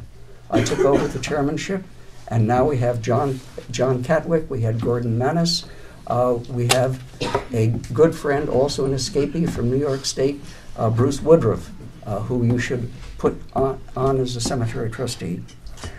I enjoy town government. I think I do it well. You notice that my goals are completely different than the yes, we love Milton. And I don't see the problems of Milton when I drive in. I see home. And I've got 5 generations of Farmer Brown from over in Milford back before 1802 when Milton started. This is not a make Milton great again. This is Milton 200 years and counting, and that's the thing to emphasize. I also was the executive chair of the Stratford Regional Planning Commission, the county legislature executive committee, 3 years as a state rep on the municipal and county government committee where we wrote town law. So yes, I respect town government. I try to do it well, and I'm getting older and crankier. And I find I have less patience for people who have not spent the time figuring out what the budget is, people who are what I call, Paul Steer, it's your phrase, Facebook lawyers. All right. I should have sat on the other end, I think. See, going after you. You have great experience, great background. Sorry, I'm just trying to make eye contact. I haven't been to one budget committee meeting. I run my own business. I serve on 2 other nonprofit boards right now. I've been in town literally a year. I just officially changed my residency here because I got married last month, so I needed to do that. So thank you very much. Great girl. That being said, I'm very good at reading profit and losses. I'm very good on budgets. I've developed nonprofits. I was a marketing director for a nonprofit. I know how to do that. And if I work for the town, if I do this, it's because I love the town. I don't, certainly, it is my home now. I don't have your experience nor yours. And I value everybody's experience, and I've learned something from everybody. I've learned a lot tonight. But I will tell you that we need to look at this and say, plan for the future. I'm not saying that there's things bad about Milton. It's wonderful. It's a great place to live, great people. But it can be better. And doing the same old thing, you know, insanity is defined as, you know, doing the same old thing and expecting different results, you know, and we need to look at what's the future. Again, I think there's new ideas and new things that we can do, but I'm not saying throw out the baby with the bathwater, because there's wonderful things about this. But at the same point, I think it is time for a new perspective. But no, I've been to, I'm the anti-Larry. He's been to all of them, I've been to none, so I'll be honest. So maybe we should combine, have one. Thank you, Larry. Thank you. Sean, did you have a question? When I saw a flurry of hands before, did you have a question? No. I do, but I'll wait till a few more come on. Uh-oh. He's loading up. Anyone else who wants to go before Sean?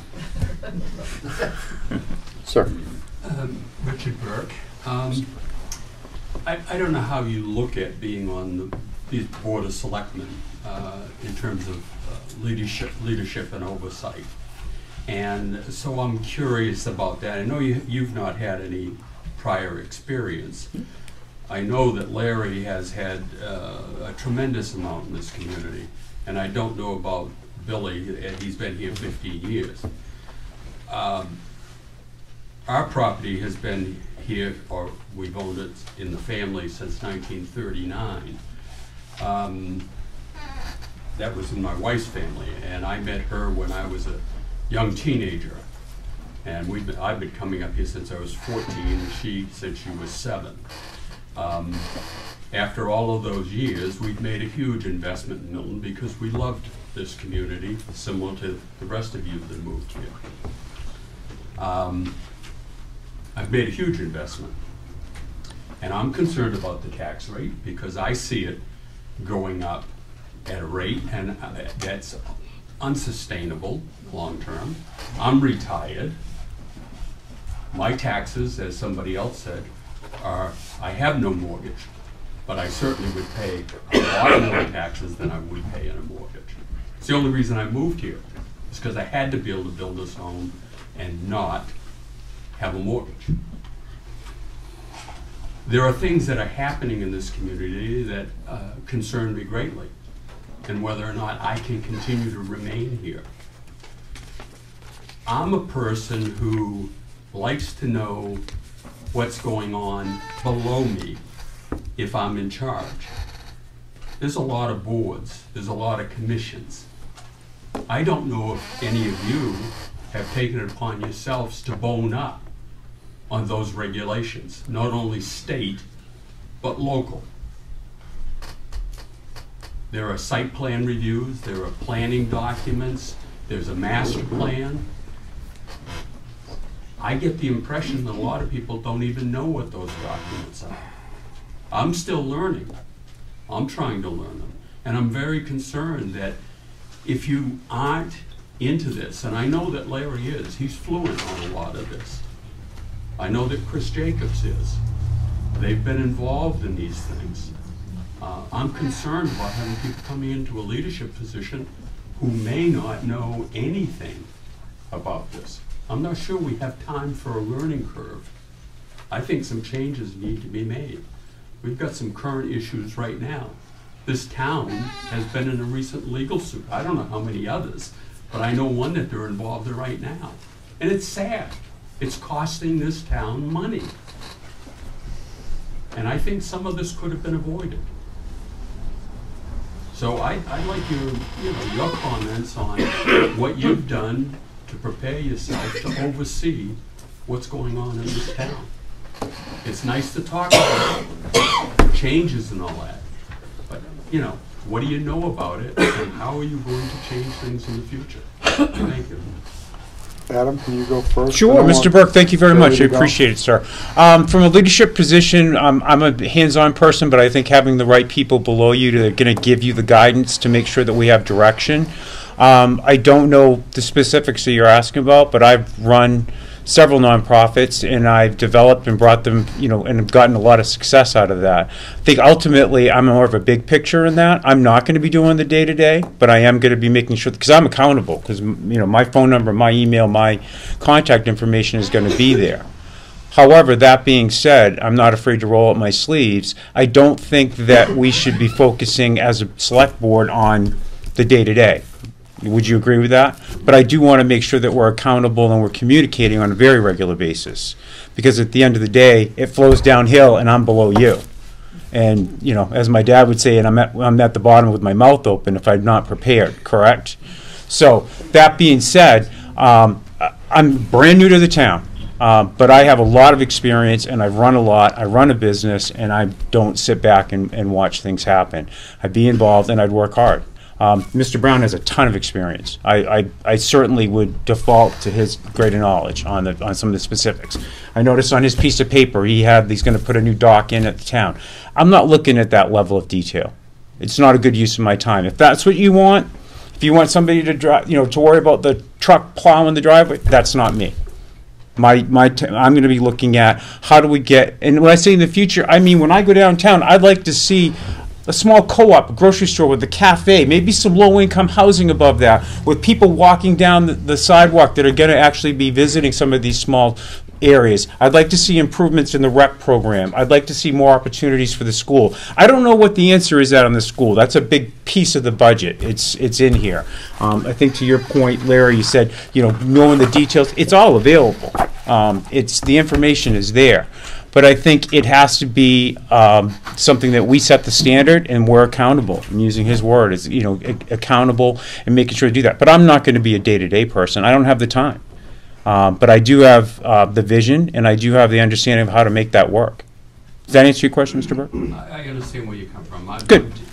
I'm just. There may be a different perspective, and I respect that. My concern is to make sure that you understand the language of the people who are in fact doing the job, and knowing the guidelines that they're supposed to be doing, and who checks the check. At the end of the day, it's making sure you have a good system in place, that you're understanding those people, and you have the right people working for you. But again, I'm not good. I don't have time for day-to-day, but I do have direction. And again, we may have a different philosophy on that, and I respect that. Thank you. Bill?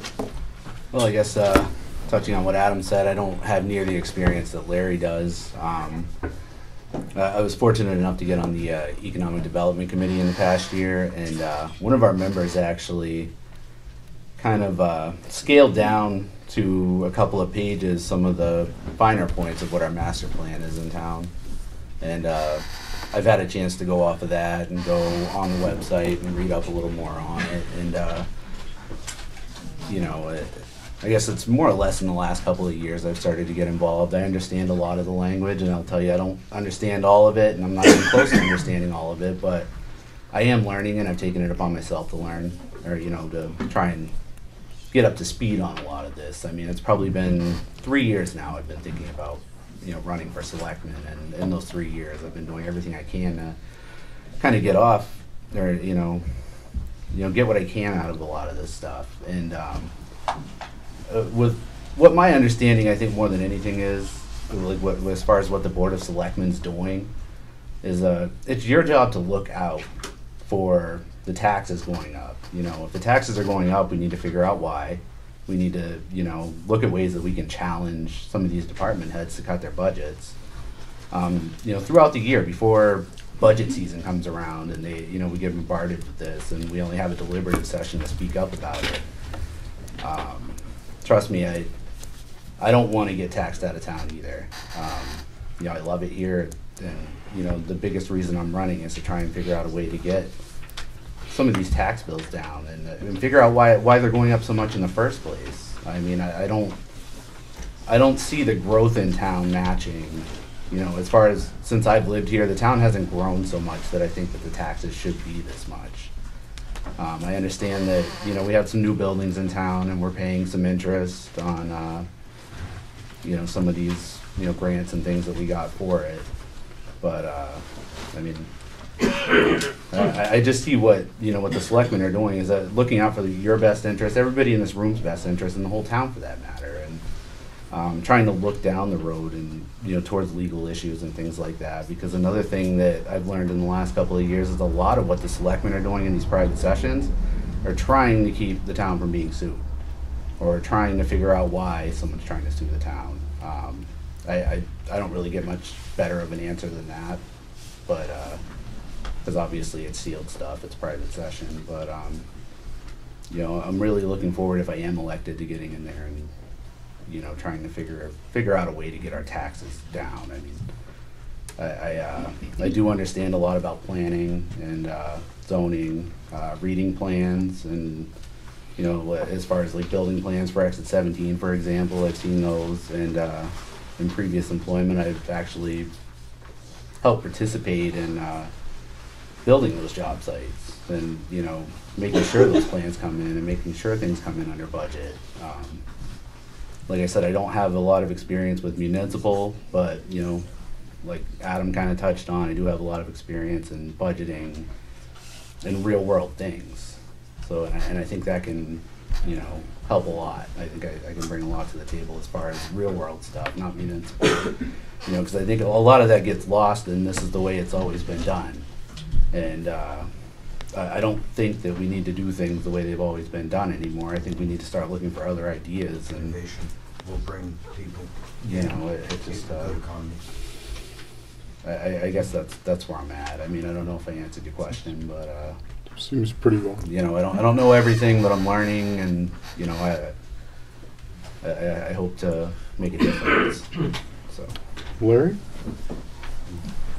Okay. There are several things to cover. Experience. I've been on the zoning board of adjustment, and I've been on the CIP. And what I want to start talking about is one of the important tasks. I gave you 1, 2, 3 things: boat ramp, which is a policy issue; tax sales, which is a policy issue; and Exit 17, which is also a policy issue. The one that I didn't write down is the important task that this new board is going to have, is choosing a town administrator. Parenthetically, Suzanne and I ran the Farm Museum for 3 years, took it $80,000 out of debt within those 3 years. I have some mild experience in different worlds. Talk about the town administrator.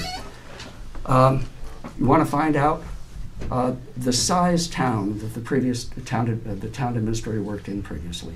You want to find out the number of departments they supervised, the number of employees that they supervised. You want to find out what experience that person has had with tax sales. You want to find out what experience they have had doing the preparation of the town budget, how much clerical help that person needed to do the budget, whether they were competent to do it themselves, or whether they fobbed it off to the department heads who knew the budget to begin with. You also want to find out what litigation experience and what paperwork preparation skills the new town administrator has. When you get into non-public session, you are dealing with reputations of a member of the community other than the board itself. You're dealing with people who are coming for tax abatement help. You're dealing with personnel issues. You're dealing with litigation, and you're dealing with the purchase or sale of property. Then you also get into other executive issues, public safety, police, fire, and things like that. Those are the skills that you are asked to control on a policy level. On the boat ramp, the policy is whether or not we wish to continue to build funds for the boat ramp, to keep it local, or to consider giving it over to the state. I am on the side of keeping it local. That is a decision that the Selectmen will impact severely. On tax sales, there is a list of things that should be in place for tax sales right now and down the line. We haven't done that well. I think the ball was dropped. If you follow the Selectmen's meeting, you know which ball it was and who dropped it. It's not worthwhile planning. For Exit 17, the Economic Development Committee is working on infrastructure appropriate development. We need to know whether or not we can expand our sewer system, which is working at 50% capacity. We need to know the impact of expanding the water district. We need to know the capacity of the water district piping to handle that load. We need to know what the impact will be of extending the water service down Elm Street and bringing in additional development of what size. That spills over into a discussion of pupil size and funding impact fees through the CIP. Exit 17, if you do not have the agreement of the private landowners, if you do not have the buy-in of DOT, you're going to wind up with a god-awful dogleg, an intersection impossible to control at the east end where Bob Frizzell's property ends. Chris will speak to the necessity for engineering and proper control of traffic. Not today, 20 years down the road. 20 years down the road, long time. Grandfather Brown lasted to 99. My grandfather Gunnarsson was putting a new roof on the house when he was 86 and repairing the porch at 90. I plan to be here. I plan to continue to work on boat ramp, tax sales, Exit 17, town administrator, and new issues, and you need to have a template in place to do it. And I'll give you my punchline for the entire thing. If you read it out together. If you don't know where you are, that's where you're going. Okay. Next question. Chris, could I just follow up on that, just a quick one? What I was trying to get at with some of the documents in the town is, from my perspective, many of them are very good roadmaps. And they provide some interesting guidance. And let me ask, just to throw an example out, when we talk about taxes and equity. My understanding is we have a requirement that as of the 1st of January, organizations are supposed to submit an inventory of all of their property to this town for purposes of taxation. My understanding is that doesn't happen. Can somebody correct me on that? Mr. Burke, I'm going to hold your question in abeyance if we don't have any other questions at all, because given the length of the question you asked and the length of the response that it took to get there, doesn't give anyone else the opportunity to ask a question. Mr. Long. I would like to endorse a candidate. Is that okay? You'd like to what? Endorse a candidate. Just say who you're endorsing, period. By way of introduction, my name is Timothy Long. I'm not running for anything.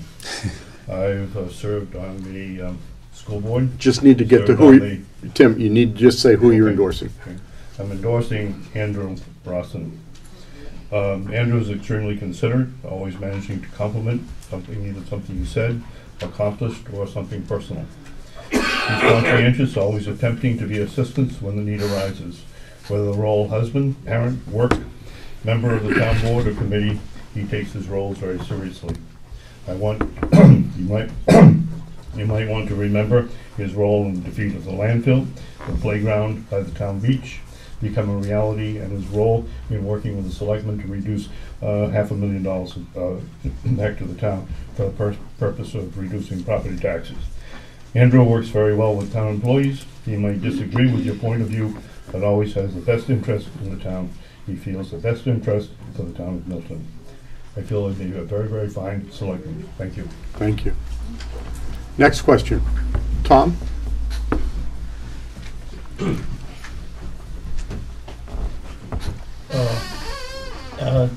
Just quickly, after the last election, it was somewhere between 6 and 9 months before we had contact information for all the selectmen. We still only have email addresses for one selectman. Will you, whoever runs, will you be putting your contact information out there, and will it be both electronic and by telephone? Come on, Larry. Bill? Yeah, I mean, absolutely. I'm not hard to find anyways. I mean, if you know my business name, you have my phone number. My email will definitely be listed somewhere on a town website, as well as my personal phone number. I'm a firm believer that anybody in a position like this needs to have open lines of communication with anybody and everybody in town, no matter who they are. If you have a question, you should be able to call a representative and get an answer. I'll be the first one to tell you I might not always have the answer right off the top of my head, but I will find out for you, and I will get back to you.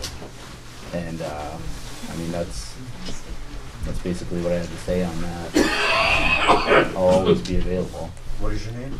Bill Walden, W-A-L-D-E-N. Adam? I already know how he's going to take another 4 minutes. Tom, my answer is yes. Everything's available. You Google my name, my business profile, my cell phone has my email, my personal phone, my business phone rolls to it if no one's in the office.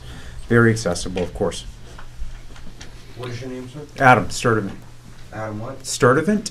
Sturdivant. Yeah, I should have changed it to Smith a long time ago. It would have been easy.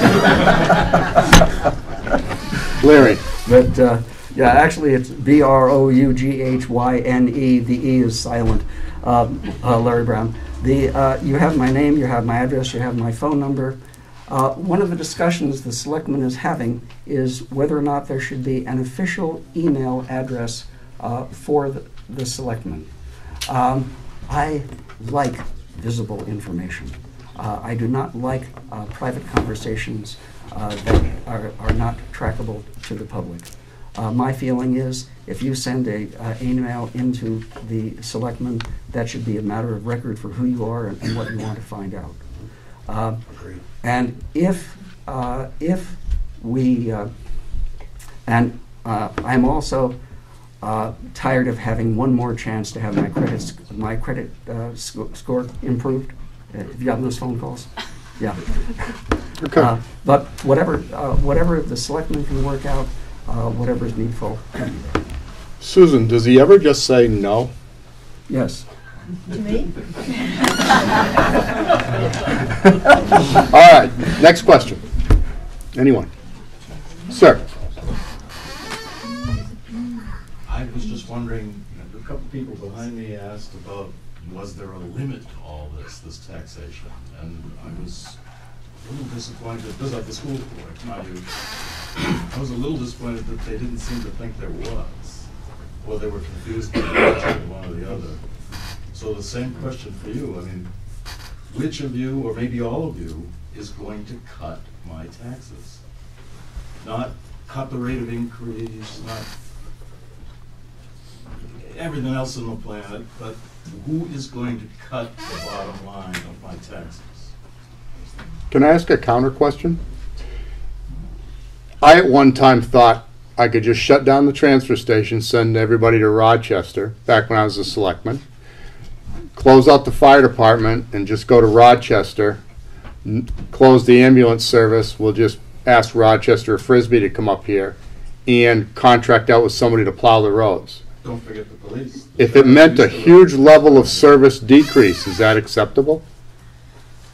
It's not acceptable to keep raising the taxes to the point where you're driving people out of town.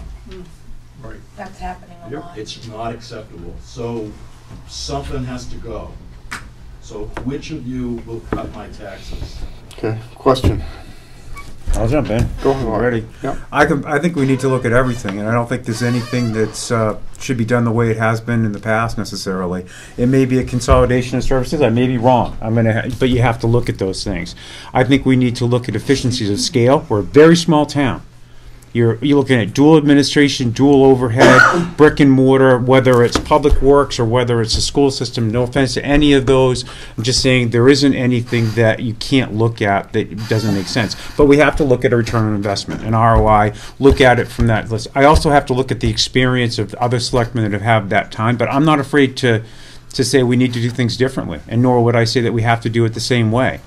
Again, we can't do that. No disrespect to people that have done, you know what, the people do this out of a love for the community, out of doing service, and I appreciate that. But you have to look at things differently. This is a new, I know we were founded in 1802, but with 4,000 people, we can use technology in some ways to make it more efficient, whether it's administratively or what have you. And we can also make sure that you're getting a good return on your dollar. And I don't know what that finite is. I don't know if it's the plow truck. I'm teasing, but it is a great example. And Andy, that you endorse, is he somewhere warm tonight? That's all I keep thinking about. He's not here, so I'm jealous of that. So he's somewhere. Yeah, he's in the Bahamas. See, that's it. I can't vote for him because he's in the Bahamas tonight. That's what. So, but in all honesty, no, I wouldn't be afraid to cut taxes, and I think you have to look at where the dollars are spent. I think you have to look at the budget as a whole and find line items that make sense and those that don't. But you have to look at what am I getting for my dollar? What are the actual services? I know we use a private trash company. Is it cheaper to do that than it would be having the town deliver that? Is it the same with other things, whether it's contracting for roads, whether it's other services? I look at things like public safety, and I think of the police department. I've been pulled over once. I had a headlight out. I admit it. I did get it fixed. The gentleman that took me over was the nicest police officer I've ever met. He was just fantastic. But it's the first time I've seen the police in town, really, and then, except when I dropped my stepdaughter off at school. I don't. So, does the sheriff department make more? I don't know the answer to that, but I think it's worth taking a look at. I think it's worth really examining and making sure that we're spending your dollar wisely. And at the end, are you getting a good return? Whether it's a student, they're getting the right resources, or whether it's the plowing. I think they do a great job of the public works, but I don't know if it's for the dollar, if it's a better job, and I wouldn't know that until we get into it. Does that answer your question? Okay. I guess you didn't really say yes. I'll be cutting your taxes. I would be lying if I said I could cut your taxes without seeing the full budget and know what you're getting. So the answer is I would cut it if it was possible, but I don't know that answer. I've heard a lot of that lately in the last 10, 13 years. Yeah, fair enough. Okay, thank you. Yep. Bill? My goal is to cut taxes. But here's the thing: is there's 3 people on the board. My decision. I'm the lowest guy on the total poll, and my decision counts equally. I get that. But there's 2 other people that are also making that decision, and really, I mean, the budget committee has a ton to do with it, and they do a great job every year. They do the best they can off of what they're given. I mean, the department heads give numbers to the budget committee, and they kind of put it all together and try and make it work to submit something to the board. And can the selectmen, I'll do what I can to be a part of it, a part of that process. And I want to see taxes go down because I have old friends and I have young friends, but the sentiment seems to be that, some people are looking at 4 years down the road. They're not going to be able to afford the combination of their mortgage and their property taxes, and I don't want to see that happen. I plan to live here for a long time, and I don't want to be, you know, eating dog food when I'm 90 years old because I can't afford to go to the grocery store. You know. Represent an existential threat. Yes, it is for a lot of people. That, you know, you hear a lot of people say that. You know, older folks. You know, I don't want to be eating cat food, but you know, the way the town's going right now with the tax increases and things like that, that's where it's headed. You know. But I'm going to do whatever I can within my capacity to lower taxes. I mean, that's the goal. I mean, because it really is a sinking ship when you look at the amount of people that are trying to possibly move out of town or find a better place with lower tax rate. And what I really want to do is try and grab a bucket and bail some of the water out of the ship, and that's really my goal. And whatever I need to do to make that happen is what I'm going to do. Within my capacity, once again, because I'm one of three. All right, thank you. Larry, try for about 2 minutes. Time me. Time. A flat town budget is 3% less than it was last year. Inflation rate. A 3% rise in your budget doubles it over 25 years. That's how inflation works. New Hampshire runs on the residential property tax. If you check any of the sites, you will find that it's running about 10 to 1. Everybody thinks the liquor sales are wonderful. Maybe $370 million? That's it. You're not going to get a reduction in taxes unless you approach things from what Chris pointed out that he thought he could do. That could work. Right now, you deal with your default budget, or you deal with the what we always call reasonable improvement costs. Your default budget runs maybe within 1%, $100,000, $150,000 of the $9 million school budget or of the town budget. Do the math. You're looking at perhaps 1% that you can adjust. I'll say it straight. I don't think I can reduce your taxes in any substantial fashion. The structure of town government, the structure of the school system, the structure of New Hampshire state tax system preferences is stacked against the lower income property owner in New Hampshire. We are 4,500 people. There are 27,000 millionaires in New Hampshire. Business tax rate has gone down to 21% from 35%. And what are you looking at for your property taxes? That's one answer. Is that 2 minutes? No, you did good. Quick question. What is the website? What is what website? Website? What Find website? the Selectmen? I don't know. The question before was there individual websites for the town? I know there is I think it's Milton TA at town dot is like just to get to the town administrator, and that person could hand on your, you know, if there's a general. I know it's a longer it's one. www capital M Thank for you. Milton NH -US.com, www.miltonnh-us.com. There you go. Thank you. Or just plain Milton, New Hampshire. Yeah. Google Milton, New Hampshire. Sir, question.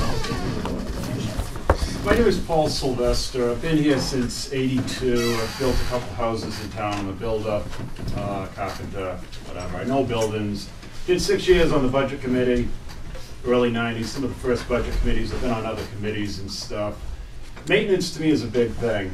And I've been led through the school as part of groups, and the old fire station as part of groups, to look at the deteriorating conditions as it would be.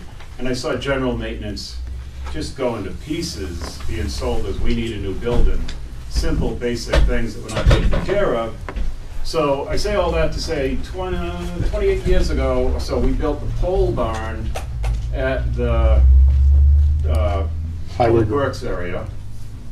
It's a T111 pole building, three-sided shelter, all the tractors go in it. Nobody has ever, and I spoke to selectmen in the past about this, nobody has ever put a coat of stain or paint on that.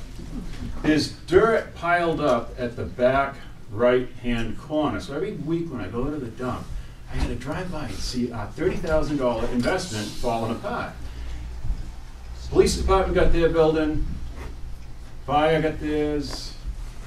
I don't know when the town's going to get sick of this, but everybody's trying to look forward and look at solutions. Look back at what we're not taking care of. It's just going to be a matter of time, in my opinion, before the Public Works wants a new building.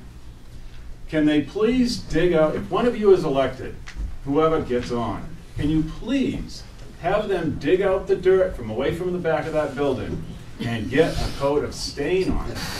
That's all I'm asking. So it'd be, if you want to save taxes, well, maybe if we take better care of some of those basic things, Public Works won't be looking to spend $2 or $3 million on a new building in 5 years. Maybe we can live with what we have. So that's all I have to say. It is a pet peeve of mine. Thank you. Next question. Thank you. Next question. Or the equipment. Next question? Oh. No, it was more of a statement than it was a question. Well, my question is, will one of you make an effort? There's a selectman in the back of the room and there's a selectman at the door. I'm sure they got the point. Okay. Next question. Next question. Because I still have 10 other races to go down through. But it's your meeting. Billy, would you ask? I will if elected, definitely do my best to all right. Get some stain put on the pole Take barn. care of what we have. If Paul, I'm elected. The number is 692-9891. Did you call Pat and tell him to do it? Not specifically, but I did speak to Mike Smith when he was there. Mike Smith's been gone for 18 years. Yeah, yeah. Yes, I don't like things falling apart. Again, Pat's number 652-9891. The first thing you do is call the department during business hours. Paul and I were up on ladders in August of '97. The first time around, trying to save the townhouse, and we have grumbled at each other ever since. Pleasure to see you. Adam, do you want to? Any budget should have reserve fund for maintenance of facilities and upkeep, and it should be part of the department head's responsibility and part of the selectman's job to make sure that's taken care of. But it should be in the budget. It should be a reserve fund to take care of maintenance and upkeep, whether it's a new roof, whether it's, I will be the dirt and stain candidate for the selectman. How's that? Yeah.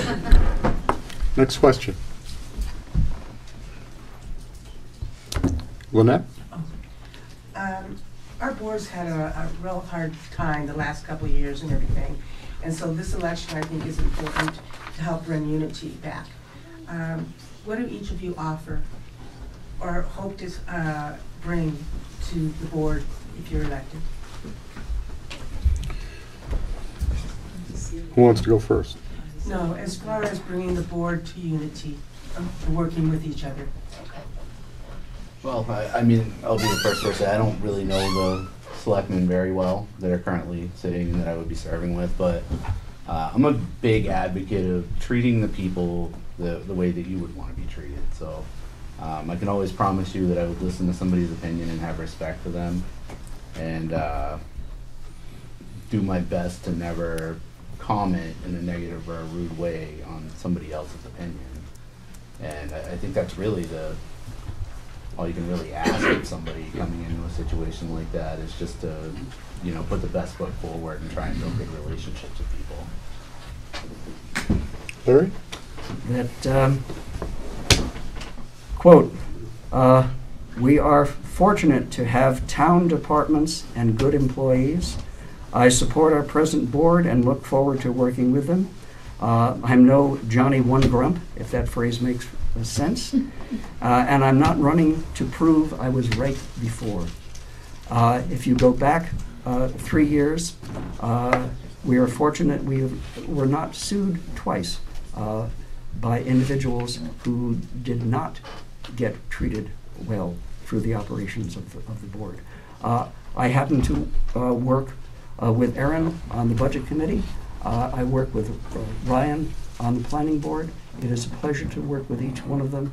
I think you need something more key, more low-key, more cooperative, and as the oath of office says, to work agreeably to the rules and regulations of the Constitution of the state of New Hampshire.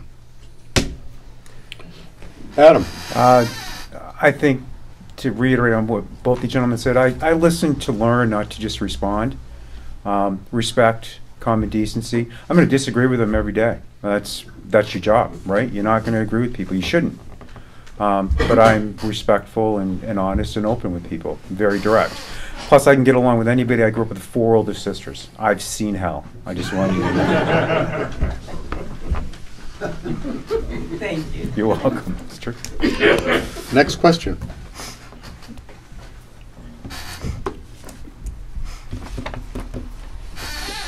We can go back to Richard had the question. I said I'd try to remember, Richard. Why haven't the annual inventories been done? Paraphrase it, they can't answer that, but would you think, let me rephrase the question, would you think that it would be, would you demand that annual inventories be done as a selectman? I would think that's something that would already get done.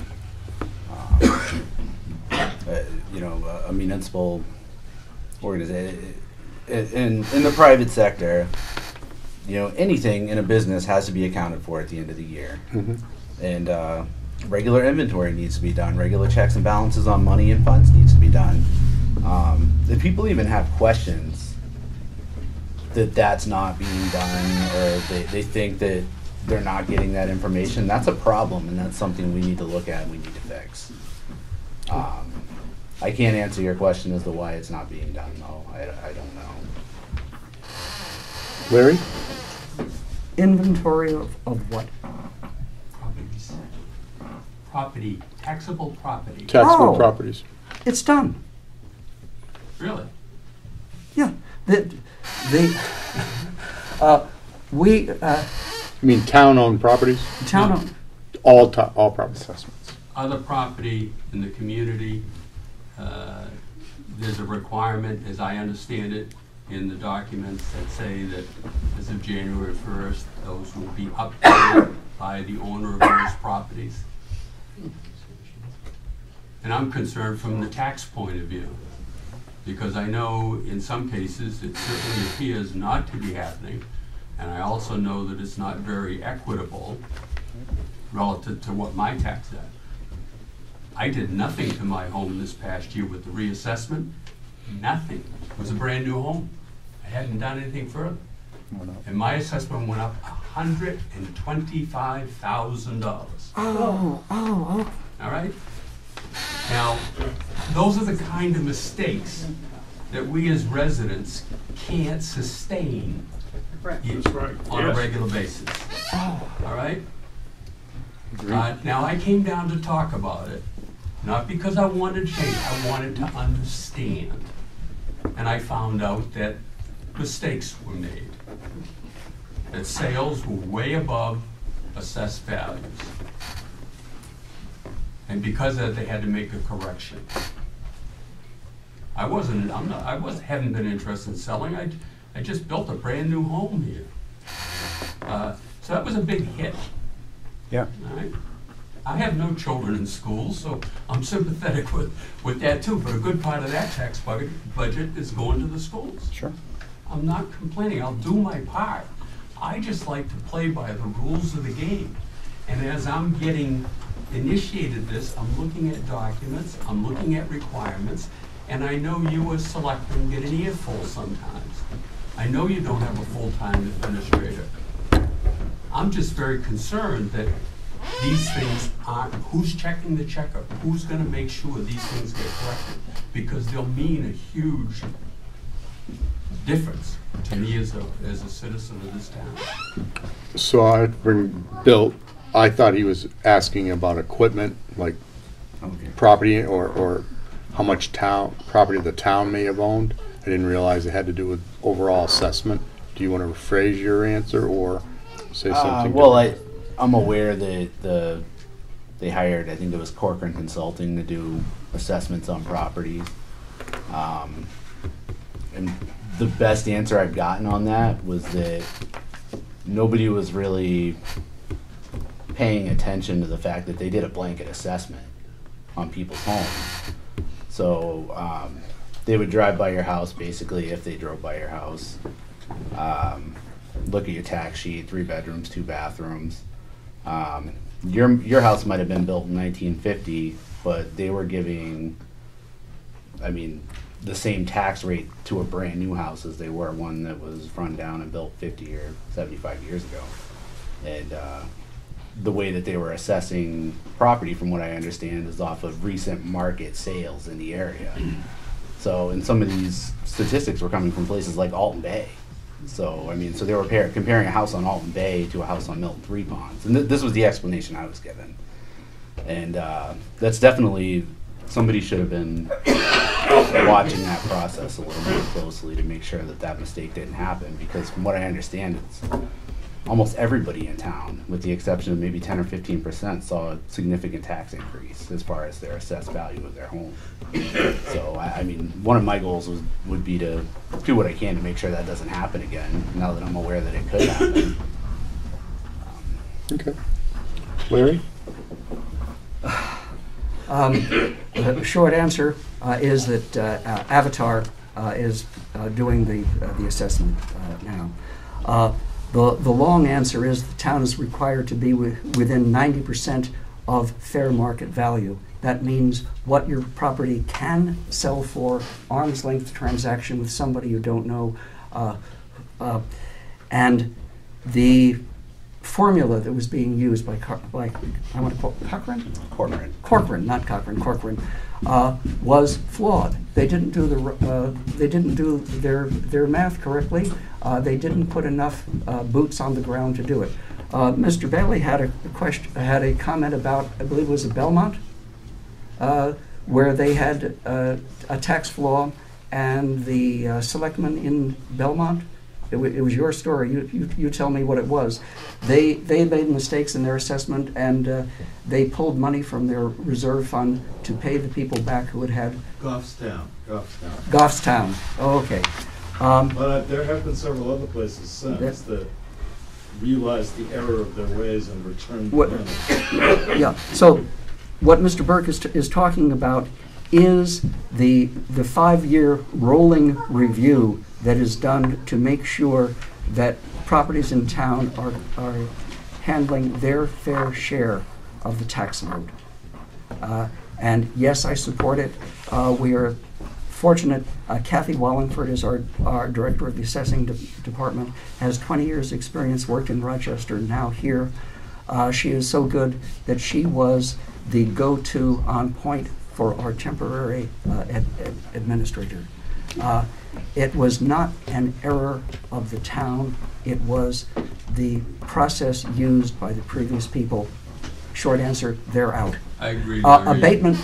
I agree, Larry, but I'm talking about companies that are in this town who have properties or taxable entities on their property, and they're supposed to fill out an inventory every year. And we're dealing with an issue adjacent to us where it's just not equitable. So I know it's not happening. I've come down and asked about it. I've talked to former selectmen, and they just, their eyes roll back. They said it's totally unfair. Okay. The answer is drop a dime, take the heat. I have no sympathy for Airbnb, people who are running income and not reporting it and not paying room and meals tax. I have no sympathy. If you have an illegal apartment, you know about it, turn them in. All right. Is that clear enough? Adam. Yes. At the end of the day, I think you have to, I mean, they fired the firm that did it before. They didn't do a proper job. It has to be equitable and fair. It sounds like we have a new person on board that does a great job. But at the end of the day, they need to be accountable, and if they're not doing the job correctly, they need to be fired. And everybody needs, I don't know, Airbnb, that's a whole nother subject for, I don't want to take, I'll yeah. talk to you later. But fair enough, yes. Okay. Other questions? Okay, 2 minutes, final closing statements. I'll start with Adam. Oh, great, thank you very much. Again, thanks for everybody for your interest tonight. Sorry we've gone so long. I'll be very brief. I think really my picture and my thoughts is looking at everything on the budget items and making sure that we're using tax dollars in the right way. You're getting a return on investment. I don't think there's anything that can't be looked at. I really more look at the big picture and what the town really could develop into. I think it's a great geographic location with great people here. We have folks that move here specifically because it's a wonderful community. I think revitalization of the downtown area, and then using the dollars wisely to keep good people here, to make sure that we have good department heads, good folks running the town, doing their jobs, but at the end of the day that we're accountable to the taxpayer. And I think, again, increasing our tax base. So that's, we had a question earlier from the gentleman about, can you lower taxes? I don't know that. That would be ultimately a goal. It would be easy to say, oh yeah, absolutely, I'm going to cut and slash. I don't know that, because I really don't want to crash off the road tonight on the way home, because, there's no salt on the streets. That being said, there are ways that we can improve the way the dollars are spent. There's always a way to do better with that. And I think another way to do that is to encourage people, by having a good community, to come here and invest in the community like you've done, to have more business revenue so that we see a larger tax base and have good growth that benefits us all. And thank you again for your coming tonight. Okay. Larry? I'll save you the 2 minutes. And that is, I enjoy town work, try to do it well, and to remember to say thank you. Thank you. Thank you, Larry. 7 seconds. Wow. That gives you like 4 minutes now. You go. I think everybody here has kind of touched on the fact that, Milton's not a bad town. But there is a lot of improvement that can be done, and there's a lot of improvement that needs to be done. And there's a lot that needs to be done within the way the town gets ran, or we're not going to be able to live here. We'll get taxed out. So we really need to look at ways to, if we can't lower it right away, at least level it off. I'm not telling anybody I can make miracles happen, but I'd just like to at least work towards not having the tax rate go up and putting ourselves in a position, in government to be able to look at some of the stuff that's going on and see where we can reduce it further from there. And that's really all I got to say. Like I said, I think Milton's a great town, and I plan on staying here for a long time and, doing my part to, make the town better, make the town look better, and make it more appealing to people. I'm always looking down the road to see what I can do in my area to improve things. And I guess that's really all I can leave you with. Okay. Tim? I personally want to thank you, gentlemen, for your commitment. I hope you realize how much time it's going to take out of your busy schedule. Thank you. All right. I'm going to move on then to the next race. 2 candidates for Budget Committee. There are 2 positions open for 3 years. Thomas McDougall and Humphrey Williams. If you gentlemen can come up. Thank you.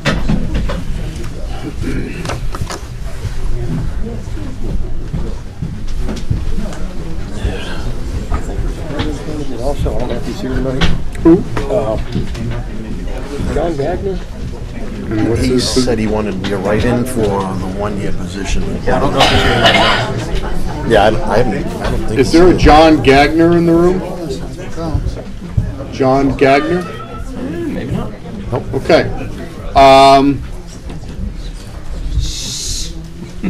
I'll tell Larry to quiet down, but That won't work. tell the dog to stop barking. I get the same response. So, Thomas McDougall, Humphrey Williams. I just met Humphrey at deliberative session. So, 2 minutes each. Humphrey's the new dog in my kennel, so go for it. Thank you. Is there a right way to put that? That would work. I've been called worse. Okay. If the Me Too movement is going. As Chris said, my name's Humphrey Williams. I moved to Milton just about 3 years ago now. I decided to get involved for the same reason a lot of people have gotten engaged, is because I wanted to see something different, especially when it came to the fact that in about the 3 years I've been here, I've watched the assessment of my property go flying up through the roof, and I've seen my taxes get to the point where it's costing me over $1,400 more in 3 years. So, and I'm not blaming the people. I put words out on Facebook a while back as to why I'm running. I'm running because I'm a retired federal employee. I worked at the Portsmouth Naval Shipyard, and I was a Coast Guard member as well. 36 years of government service. My job down the shipyard the last job was a superintendent in training, and so I understand the educational aspect of a budget. I was also a resource and budget manager for multiple submarine projects as well as for the entire production department for a number of years. I understand that we can do something different about the budget process here in town. The budget process is definitely broken. It also starts extremely late. If you talk to a number of people right now, it's not even finalized for this year, or in February. I heard people talk about, let's get it ready for the deliberative session. That's too late. The year starts in January. Budgets currently, is the way they're being done, no one's setting goals. That was one of the things we had to do at the shipyard. You had to turn around and start with a goal. We were tasked as department heads with cutting our budget every year. The shipyard is currently running with less than half the people there that I was working with, and they're doing twice as much work. There's ways of cutting, there's ways of getting jobs done, there's ways of saving. We need to find those ways. It starts with changing the process. The current process right now, as I said, the budget committee may be setting part of the goals, may be part of the development of the budget, but they're not setting goals. You got to work with the department heads and give them goals. Right now, it's tell us what you need or tell us what you want. You can't work a budget that way. And I don't blame a department head for asking for anything and everything they get, if that's what they've been given for a task. So we got to change that process. And it needs to start earlier. My goal is to sit there and start working with the department heads, working with the people that they have, working for them, to find ways to save, to establish some realistic goals. We need to find out what services we need in town, because our taxes pay for those services. Our taxes pay for those employees. The utilities, all of that has to be maintained, but there's still ways to save. Al, I haven't met you, but I know you were up here earlier saying you can find ways. You can go back, talking about the school. The school's the same thing. You got to start from ground zero. We can't continue doing business the way we've been doing it, okay? And I'm going to let it go to Tom. Thank you. Yep. Tom. This is my, I guess, second running on the budget committee. I've been on for about 2.5 years. It's taken me about 2 years to get comfortable when I look at the budget, saying, because it's complicated. Both the school and the town budgets are when you look at how they're presented, they're fairly, at least in my mind, my simple engineer mind, they're perhaps more complicated than they have to be, just the way that they're presented. But it's taken me probably 2 years to get comfortable looking at the budget and being able to say, I truly think that there's more money in this line than there needs to be to support the functions this line supports. I've finally gotten comfortable enough to where I feel I can do that and not be impacting the services that particular line may be trying to promote. And that's why I'm chose to throw my hat again in the ring for another 3 years. Unfortunately, I'm not running against any competition, and nobody else wanted to run. I'm not sure why. It's such an exciting position being on the budget committee. Something to remember is it is the budget committee's budget that goes to the people. It is not the selectmen's budget. The selectmen give the budget committee recommendations, and if we so chose, we could cut 50% out of the budget and give it to the people. However, as a budget committee member, that would be, in my mind, doing the people of the town a disservice, because to do that would require drastic cuts across the board that I think the people would quickly be upset with, which is why I haven't proposed cuts of that nature. And that's it. I wish we had people running against me. I wish it was a, knock down, drag out fight to be on the budget committee. Unfortunately, it's not. But this is the position where you can directly impact the budget that gets presented to the people that deliver the session and put on the ballot. I have a question.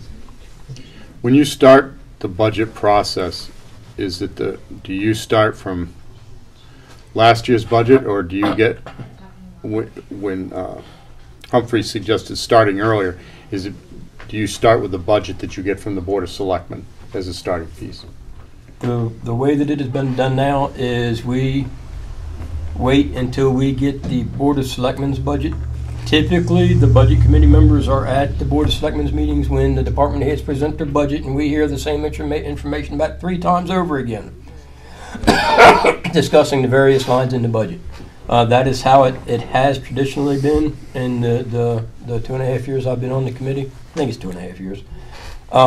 That is one thing I'd like to see is start getting involved with the department heads earlier in the process, so that we can, meet maybe on a Saturday with Pat Smith down at Public Works and say, okay, Pat, here's your budget. What are these lines for? When you say maintenance, what does that mean? What pieces of equipment does that cover? To give us more familiarity with what these lines are. Because maybe when we do that, we'll say, we don't think you need to spend that much money because that's a brand new piece of equipment. But right now, we don't know that. That is something I'd like to see us change in the coming years, is starting the process, getting familiar with the budget much earlier. Something that I have had department heads say is that they could almost give us the budget in April because they know what their costs are going to be for the next year, because they know what their personnel costs are going to be, they know what the maintenance costs are going to be. So there's really no need for us to wait until November to be starting to talk about budgets. Answer your question, Chris? Yeah, that's fine. It was more for edification for the people out there, because I don't think everyone realizes that it's the selectmen who actually put together a suggested the selectmen's budget, forward that to the budget committee, and then it commences the budget committee's process. So that was my redundant question. Tim? How many openings are there in the budget committee? 2 people for 3 years. 2 people? Yeah, 2 openings for 3 years. Sean?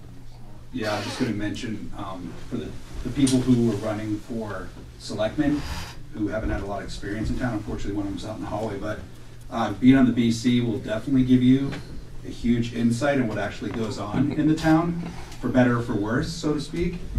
You're in for a nice journey. Understand. But both your ideas are fantastic. I can say one thing. Last year, 2018, we requested everything early, and a lot of the concerns were insurance. How much is that going to go up? So sometimes they get worried about giving the numbers early, because then they might have to go back on them later, because of, insurance is a huge thing, right? It's very expensive. Point of information, sorry. Yep, go ahead. Sean, you're right. I understand that there are going to be some things later in the budget. It was the same thing where I worked. But the earlier you can get the proposed budget out there, the better chances you have to make the necessary adjustments before the year's out. You can't be making those adjustments after the year starts, because it just makes it impossible. So, I would agree. I put together a similar budget like Humphrey did with respect to diesel fuel, gasoline, and workers' insurance.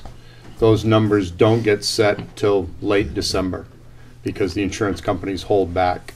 Well, they don't set their rates till that time. And the gas and the diesel fuel is always something that's it's a big part of the budget for me. And it's the finance office actually looks at it, whether we're going to use a master contract or roll the dice and buy from the state. So it's always it's one of those things that you can try and start early, but it's like Christmas shopping. You're always wrapping at the last minute. I don't care. Heck, I have a hard time finding what I wrote. That's why you don't start that early. Questions? Other questions?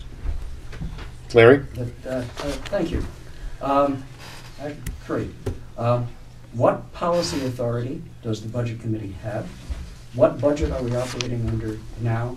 And what has been your experience of dealing with the two different fiscal years of school district in town? That part you can't answer yet.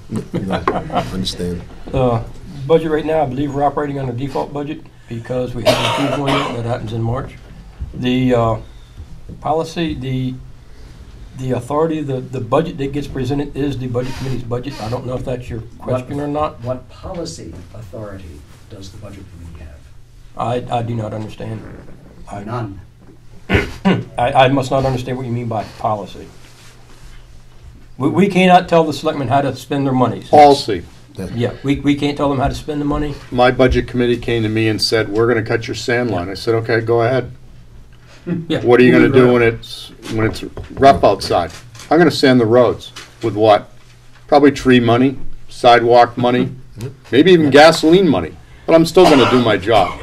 In other words, the budget committee cannot tell the department heads, you can't tell the public works director, chief of police, or the fire chief, or even the board of selectmen, how to run the government.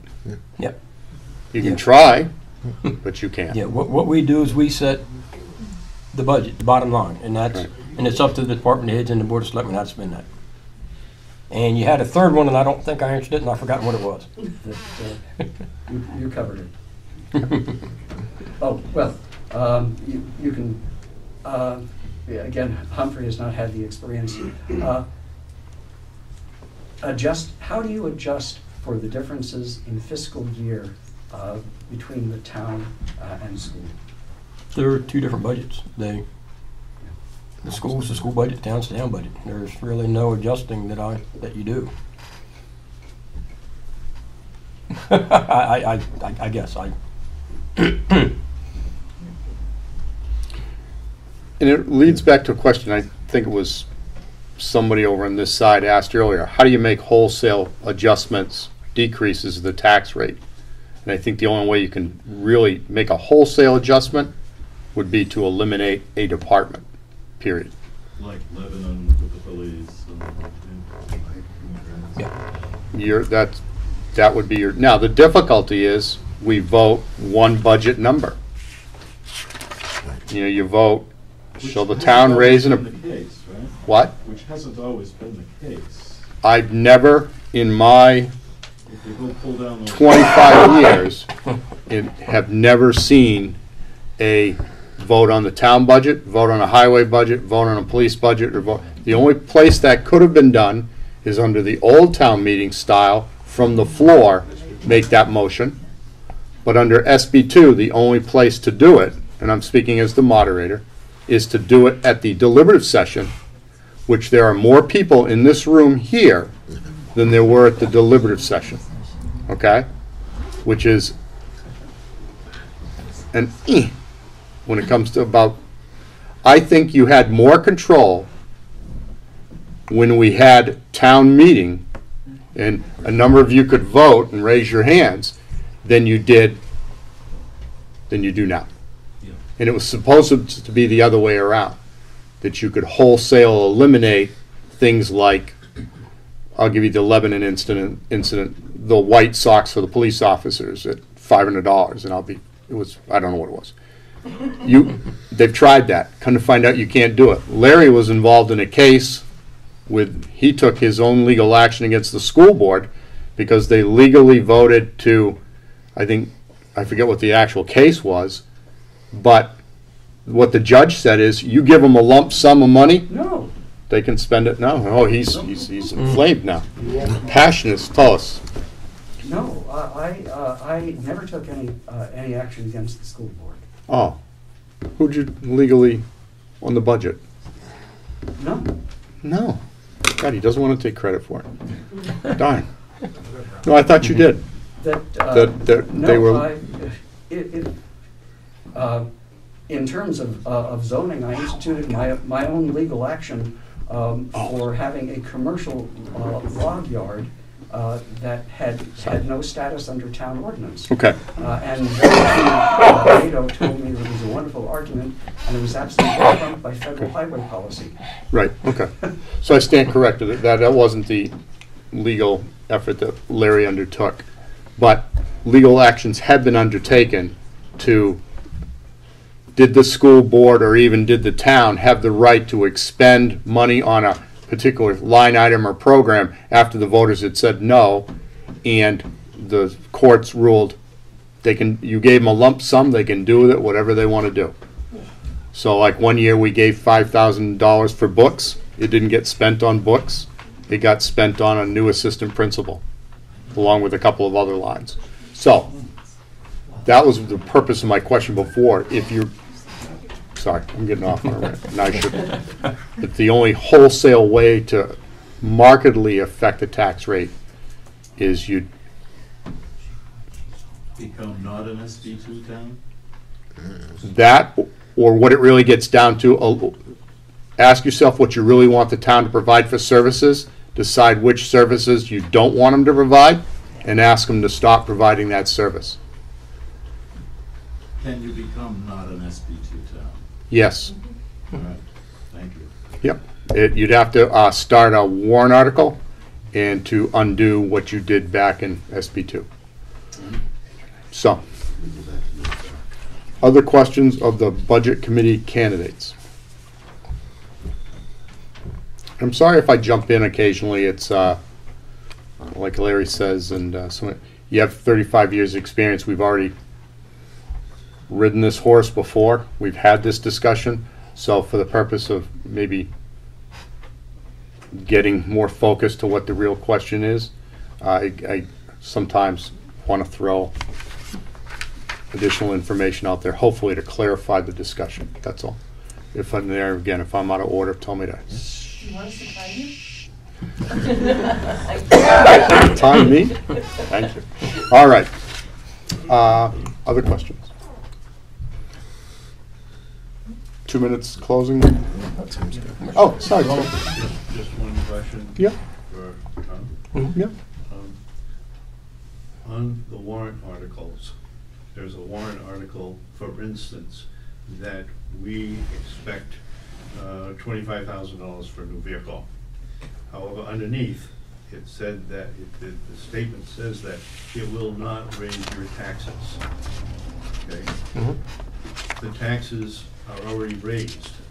Why isn't that money put back to the town? That is a... Could you defend that one for me? That is a question you would have to ask the selectmen. The Budget Committee does not write those warrants. That is a question that's for the selectmen as to why they chose to fund those items from the fund balance and not return that's not a Budget Committee item. The Budget Committee doesn't support that.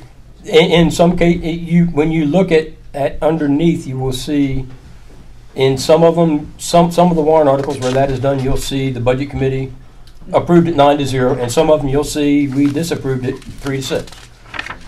I don't remember exactly what warrant article you're speaking of. Yeah. In some of them we supported. It was unanimous, and in some of them it was split for, and some of them it was split against. Thank you. Well, in case you may lightly be referring to Article 9, Highway Department Vehicle Capital Reserve Fund. Yes, $49,000, and it says appropriation be funded by transfer from the fund balance and no additional amount be raised by new taxation. So past taxes that were collected over the last couple of years is what they want to reasonably use for that. So your question was, why don't they just give you back that money rather than using it for that? Right. They actually do give you back a portion. I think they did. He's shaking his head. Do you, offhand, do you remember? That was going to be the next question. What is the amount? What was the amount taken out of the undesignated fund balance when you set the tax rate? I don't remember that off the top of my head right now. So was it $10, $20? I mean, as a proportion, was it in the hundreds of thousands, or was it around 500? Okay. So to answer your question, 500,000 was already taken out of the past accrued taxes, undesignated fund balance, the town savings account, and put to the tax rate when they set it in November or December. to help keep the taxes in balance or check. Does that help? Larry? The fund balance is usually set between 5 and 8% of the total operating budget. With an operating budget of roughly $4,500,000, we had pushing toward $1,600,000 in the general fund. By taking that money out of the general fund, that was able to keep the tax rate level, as was mentioned by, I think, Mr. Bailey, and drop that fund, the unreserved fund balance, down to a figure that was acceptable to the DRA. And if you say each one of those was funded by the CIP, which was the equivalent of having a savings account in place that we could draw on and never bring the special warrants over that 500,000. That's just general information. Okay. Does that help? Okay. Anyone else? Questions, comments? All right. 2 minutes closing statements. Tom, go first. Humphrey, go first. I can go first. I wish there were more people sitting up here arguing over why they were qualified for these two positions. It's, again, the Budget Committee is the committee that actually has determined the budget to present to the people. I would appreciate your vote, and I will continue to do the job that I've tried to do all along, which is present a reasonable and prudent budget to the townspeople for vote. All right. Humphrey? Like Tom said earlier, and I agree with him, we've actually discussed this about working with department heads earlier in the process. That is something that I'm an advocate for. Trying to get the budgets done as early as possible, and also to not replicate some of the efforts. As he mentioned, one of the problems is presentations over and over again, and first with the Budget Committee, then back with the Selectmen, and sometimes multiple times each time. That's a waste of efforts as well. All right, I'd like to see us simplify the process, and I believe we really can simplify this process. Part of that will help us save in the long run. Like Tom said, I also ask for your vote in this, and I thank you for your time and effort tonight. Thank you. Thank you, Jim. Appreciate it. Thank you to both of you. He's willing to shoulder a tough burden. Okay. Thank you. All right, moving on. Cemetery trustee, one position for 3 years. There's only one name on the ballot, Bruce Woodruff. I don't believe Bruce is in the room tonight. For fire chief, one position for 3 years. 2 candidates, Stephen DeShano and Nick Marique. If you could both come up, please. Thanks. How come we don't do this at noontime? How come we don't do a noontime?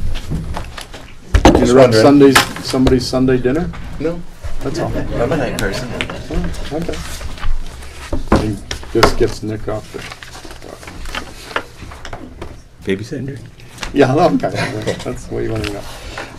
Stephen, 2 minutes opening statement. Go ahead. Okay, I'm Stephen DeShano. As most of you know, I'm asking for your vote for the 3-year fire chief position this March 12th. I was born and raised here and very, very familiar with the town and its people. I was an active member of the fire department for 13 years, and I'm very familiar with the internal workings of it. I'm also well aware of the responsibilities of this position, its title, and I am more than capable of making intelligent decisions under stressful conditions, as some people brought up. I'm trying to alleviate some of your questions from social media, and I will go over my qualifications and experience.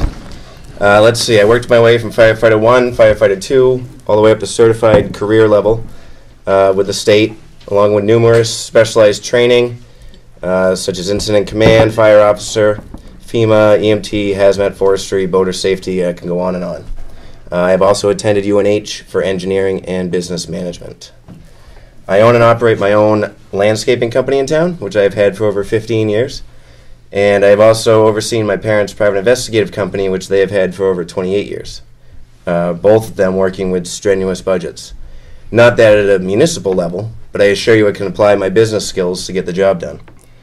Also, while working at an engineering firm for a few years, I became familiar with a lot of grant writing. I had to find them, seek them out, and apply for them. And I would certainly continue that with the fire department. Now to why I'm running. I'm sure most of you have noticed my signs around town. A lot of people were confused if the Stop the Spending were mine, so they are. This simply means that spending can be controlled while still providing the same services that people have come to expect from the fire and ambulance. Milton desperately needs new leadership.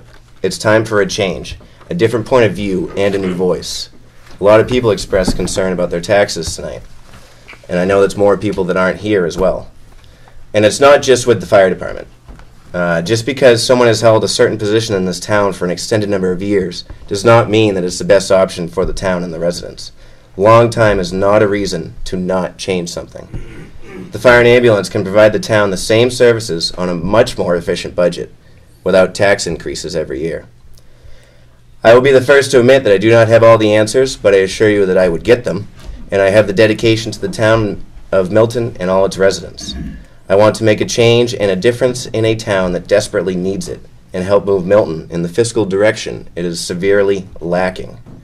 Now I have many of, my 2 minutes is up. That was 2 minutes and 18 seconds when I timed myself earlier.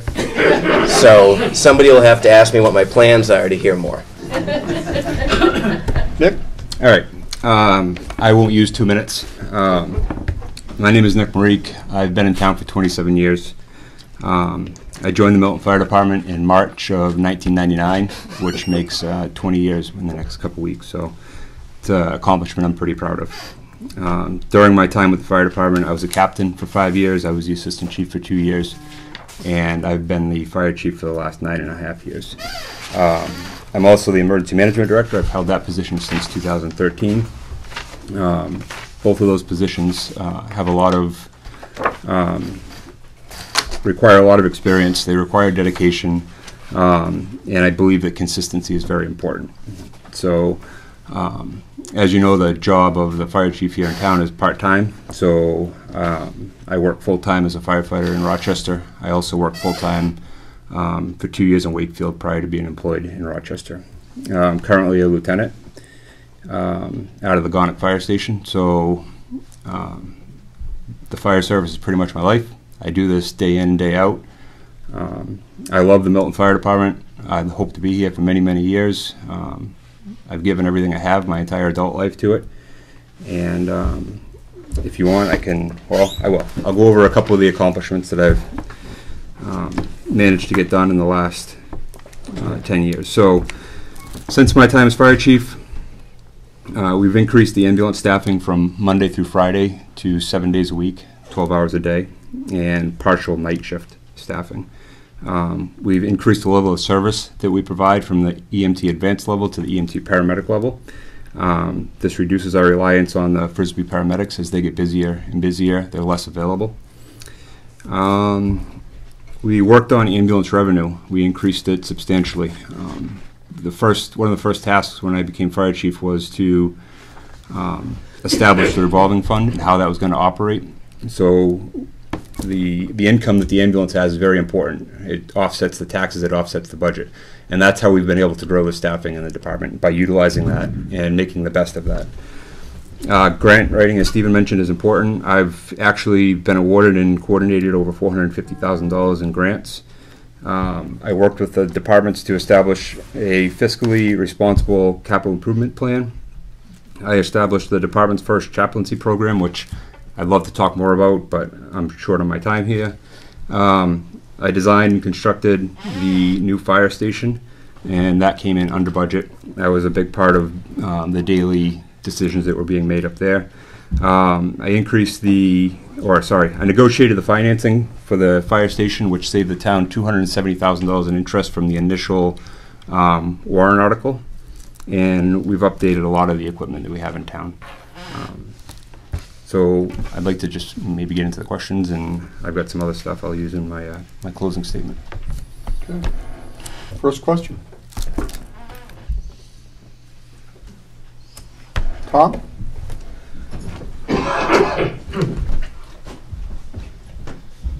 Yeah, now we've got the nice new fire station. What would be your thoughts on closing the fire station that's up in Milton Mills? And if you're be in favor of it, why? If you would not be in favor of it, why? Go ahead. I don't see the fire station in Milton Mills as being a big draw on the budget, personally. It's good to have a truck up there. I know it's good for people's insurances, and so it really helps the residents of the mills. So I personally do not see a reason to close down that station. I agree with that. There's no budgetary cost to the fire station. We heat it, and the electric bills, which is maybe $1,200. The electric bill is $30 to $60 a month, so another $1,000-ish a year. And then I actually just shut off the phone up there, the landline, and that saved $450. So to keep that station open, we're talking less than $2,000 or $3,000, and it helps everybody's insurance rating. And the truck up there is an asset to the community. Other questions? Sean? I kind of have a two-part question. I'll ask you both at the same time. Firefighting techniques, do they change quite often? Is it something that needs to kind of evolve on a yearly or bi-yearly basis? I'm not quite sure. Yeah, so things are always changing. So from vehicle extrication, the materials in vehicles, the new high-strength boron, that's one of the reasons we had to buy and upgrade our equipment. The old Hearst tools weren't able to cut the new metals. So we upgraded to something that was able to do that. Hose streams, there's new science out there that it's impossible to keep up with. So New York City had a bunch of abandoned row houses, and NIST came in and they did study after study after study that basically determined the most cost-effective way, not cost-effective, the most effective way to utilize different hose streams. So like fog patterns, straight streams, airflow, and there's material out there that you can spend weeks and weeks and weeks going over. And we're actually talking about changing some of our hand lines right now to kind of keep up with those studies. So, So I kind of asked that question to get a baseline for everyone's knowledge. Are you a firefighter right now? I was going to answer that question, the first one, but I'm not currently a firefighter, but that doesn't mean I'm not keeping up with the technologies. When we go to do all our fire classes, we're all taught the same baseline textbook material. Obviously, in the real world, it's way different, and there's always changing technology, techniques, ways of doing things, and just because I'm not on the fire department doesn't mean I'm not keeping up on all that technology. So when was the last class you took regarding this new technology? Well, you don't need to take a class to learn about it. You just you read articles, and there's magazines and stuff all over the internet. So, okay. Thank you. Sir. Hi, my name's Travis. Just moved here recently. I'm not familiar with firefighter certifications. I know in law enforcement, once you're certified, you have to either actually be working as a law enforcement officer to maintain that certification. Is that required for firefighters as well, or it's a lifetime once thing. you get the certification, you're good? You're good, but there's always more classes you can take to further your education. But it is a one-time. Once you take the class, you get a certificate, and it's good for life. which is different than being an EMT. EMT, you have to refresh every 2 years, and that requires 48 hours of Con Ed. So I am actually an EMT, and I have been for 17 years now. Other questions? Are you? Am I an EMT? No. I am an EMT, yes. Oh, okay. Yes. License? Yes. Justin? Sir, point of order. Point of order? Yes. You cannot be a licensed EMT without being a member of a fire department. Oh. Well, I have my National Registry license. They expire. I just got it. Here we go. Okay. Justin? What would your goals and plans be to maintain needed staffing and provide adequate services, and also control the budget at the same time? Is that for me? Yeah, both of you. So Okay. go ahead first. So to provide adequate staffing, and what else was it? Keep providing adequate services. Okay. Let's see. I have a lot of stuff on this. So, adequate staffing. I think at the moment, let's see, I will start on that topic by talking about a particular call at the post office last year. There was a motor vehicle fire. it took now the station had just moved next door. It took a fire truck 15 minutes to get on scene. I was there, waiting to see. I understand that the duty crew was en route to the hospital with a patient. Either way, this is not acceptable, especially with the station next door. We need daytime people available in town, and I know that that isn't always the case, but I have people to bring on board that would help with that. The other thing that is very concerning with fire department membership right now, the number of members in the fire department currently who do not live in this town is staggering. I don't know if you guys know what the numbers are. I don't have the exact number, but it's quite frankly a serious problem. Maybe 8, 10 people live in town. What'd you say? I'll address your comments Okay. when you're done. So staffing is a real issue, I feel, and that's something that I have multiple avenues to fix that. What was the other part of the question? Go back to Justin. How you'd maintain providing adequate services. Oh, yes. Adequate services. So we have a lot of adequate service. We have, I'm proposing a lot of budget cuts. I mean, this budget, this isn't, let's see, I guess I can get into this now because everybody else was deviating in their speeches. So these expenditure reports are extremely vague. Nothing is broken down. I mean, well, I'll start here. It would be nice to know fire department contracted services. For round numbers, we'll say $19,000 was spent. So what was performed? What's going on there that they're contracting out? Is it, I mean, I have some ideas of what it may be. Is it the hose testing? Is it stuff? But the residents don't know, and people would like to know. The electric bill for the fire station, $15,000. I was plowing the other night at 2 in the morning. Every light on that place was on, and there was not a call. That's a lot of money. I would like to see the invoices to see if Eversource actually bills that much, because there's a lot of stuff here that you're not accounting for, and it's coming out of some other line. The fire truck isn't on here. Let's see. A fire department hydrant fee. I have no idea what that is. I'll just come out and say it. I haven't seen it used in the past 6 years of budgets that I looked through today.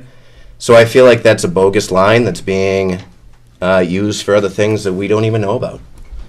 The telephone, $4,200. I like to hear that you shut down the telephones at the mills. And now I have MetroCast telephone. I have a business line. I have a fax line. $4,200 is a lot of money for phones, and I'm not sure if now that it's Atlantic Broadband, if you call them, they will change you from the MetroCast pricing to the Atlantic Broadband pricing, and it's more than half of the savings. So that's just another thing. Let's see. There's a lot of stuff that's pretty cut and dry. The fuel and building maintenance, vehicle maintenance. It would be nice to know they overspent by $3,000 this year. It'd be nice to know what they're doing to the vehicles. What do they need $17,000 in maintenance on? It's kind of concerning with all this new equipment that they apparently have. Let's see, equipment purchase. Now this was an interesting line for me. I don't know any of these things. I'm sure most of you don't, unless you're inside that building. Equipment purchase. Let's see, $20,000 was, and $20,500 was spent out of $16,500 budgeted. I'm assuming it went over $4,000 because that's maybe where the new fire truck came out of. That was voted down, by the way. So let's see. I mean, it would be nice to see. I think people would be more responsive to these budgets if the fire department came out and said, "Oh, look, we bought this new thermal imager so that our firefighters can see inside buildings. We got new SCBA masks. Ours are falling apart." I mean, I'm just guessing at things that maybe could have been bought with that money, but I have no idea, and I know nobody else does either. I just think taxpayers would like to see where their money is going, and would probably be a little more understanding. Let's see. So, that with the budget being said, my bottom line, I mean, I know in my own house, I have to cut and find ways to lower my budget at home with my business. All the time I'm doing it. So why should a municipality be any different? We're Milton, New Hampshire. We're not a city. We're not Rochester. We're nothing like any of those places. I'm just baffled to go by at 3 in the morning and see lights on. Who knows what they keep the heat on? I know the heat bill was very expensive too. It went over budget by almost $4,000. So I don't think the trucks need to be tucked in at 75 degrees. You know, switching the LED bulbs, I assume it's all up-to-date lighting and switches that should be censored in a new station, I would think. But anything to save a penny, because I know it's only pennies, but all those pennies, they do add up, and they do definitely make a difference. And just because there's extra money at the end of the year, it doesn't mean that it has to be spent.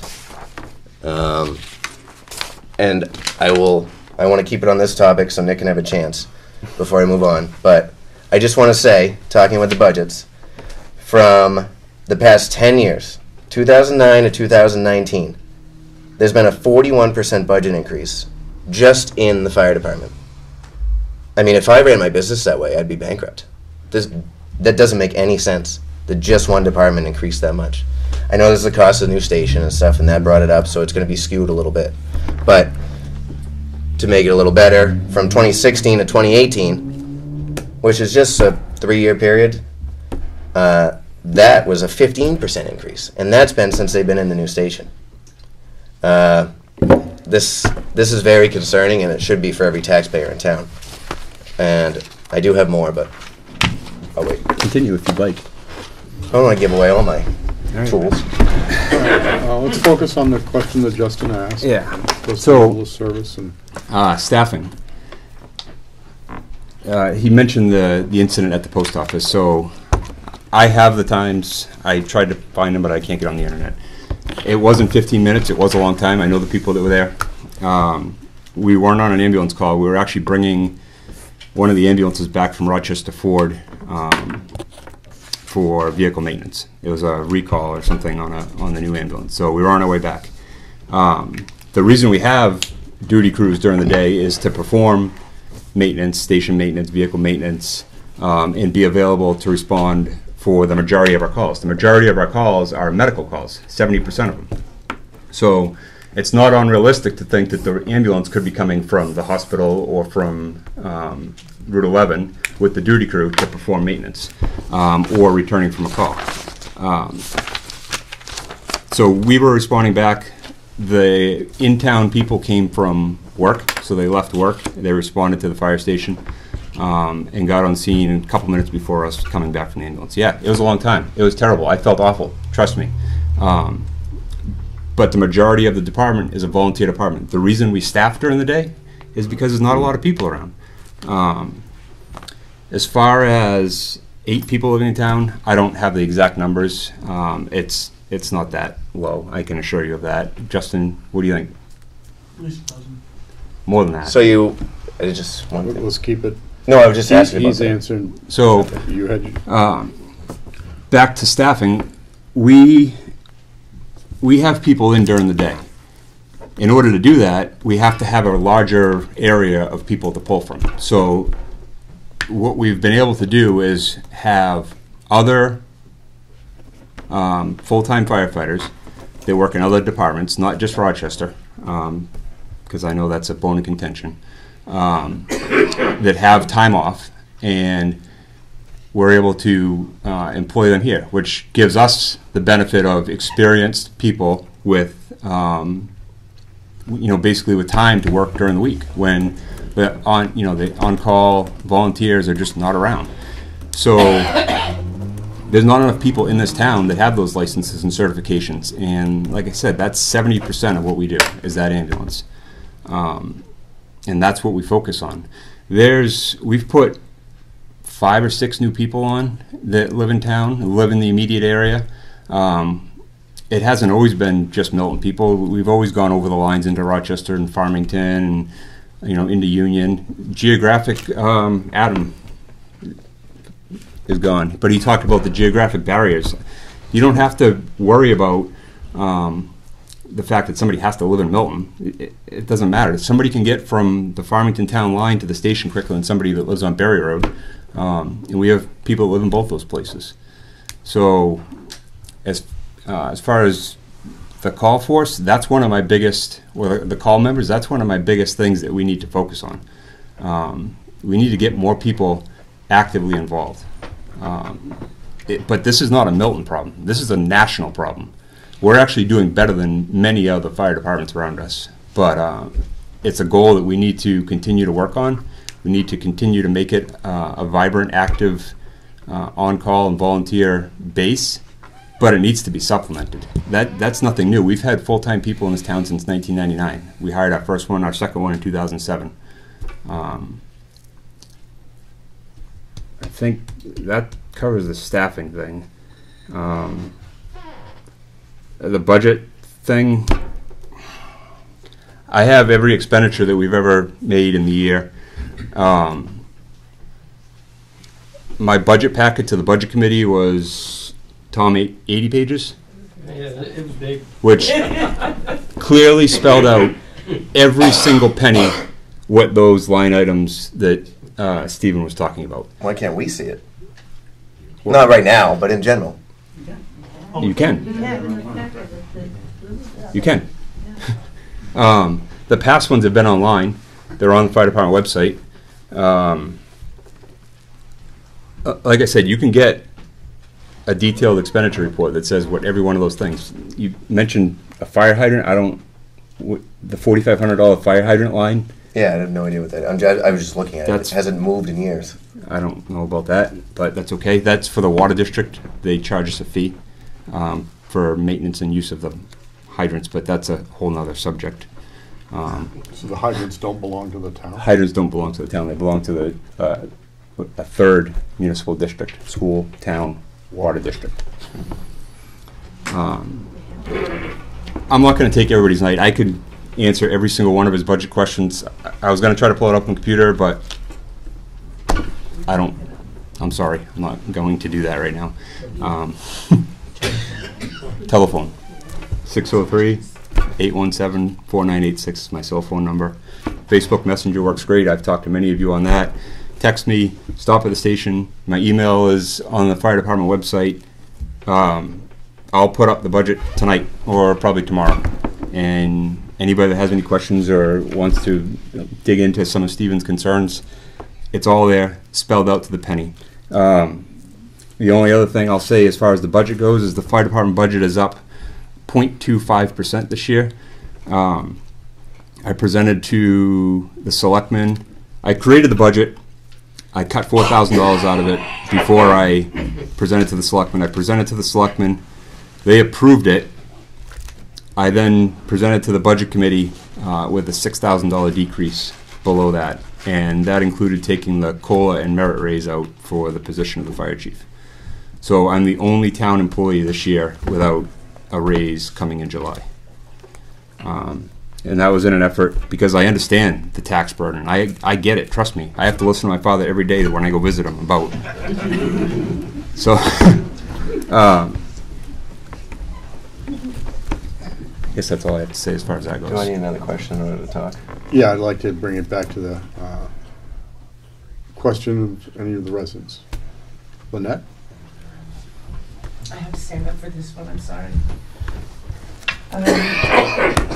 My husband and I try to go to the budget meetings every time there is one. And Nick is at those meetings. We see the expenditures, everything's defined. He shows us the apparatus they're gonna buy. The definitions are tremendous that he gives us. If you don't understand that, come to those meetings so he can give you that information. Is there a question on that? Or anybody else. Because you're more making a statement than... I am. I'm so sorry. All right. I don't know how to do this without making a statement. Would you believe? Would you believe? Do you think that you...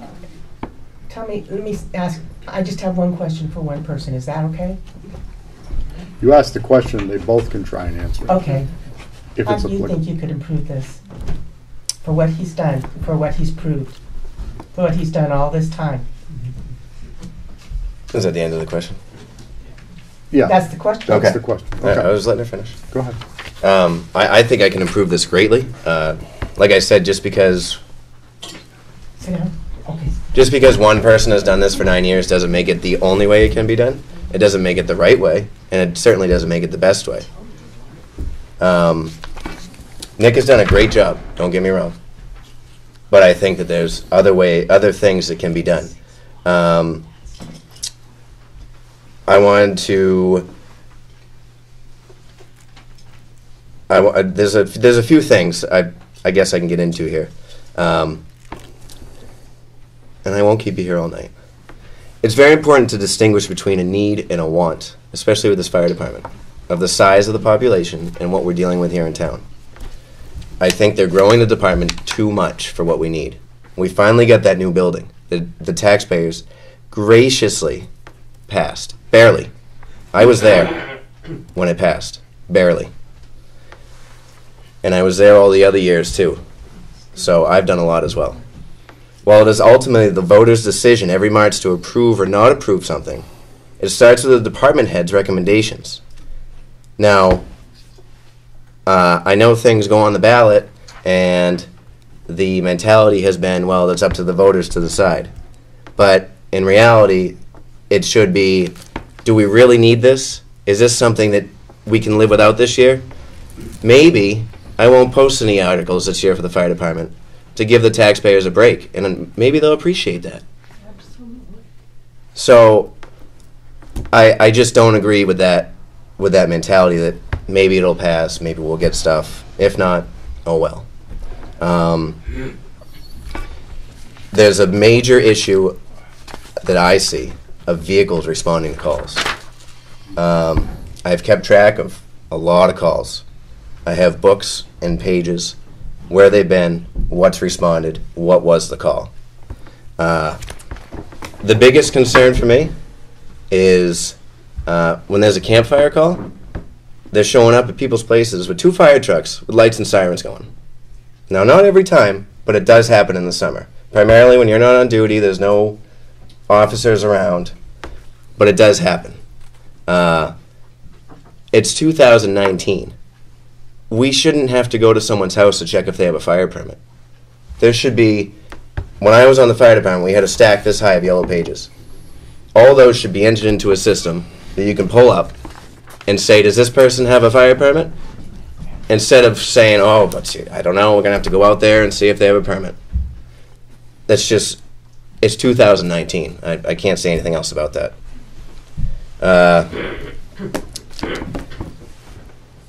Nick said he didn't take a raise this year, which is great. It's great for the town.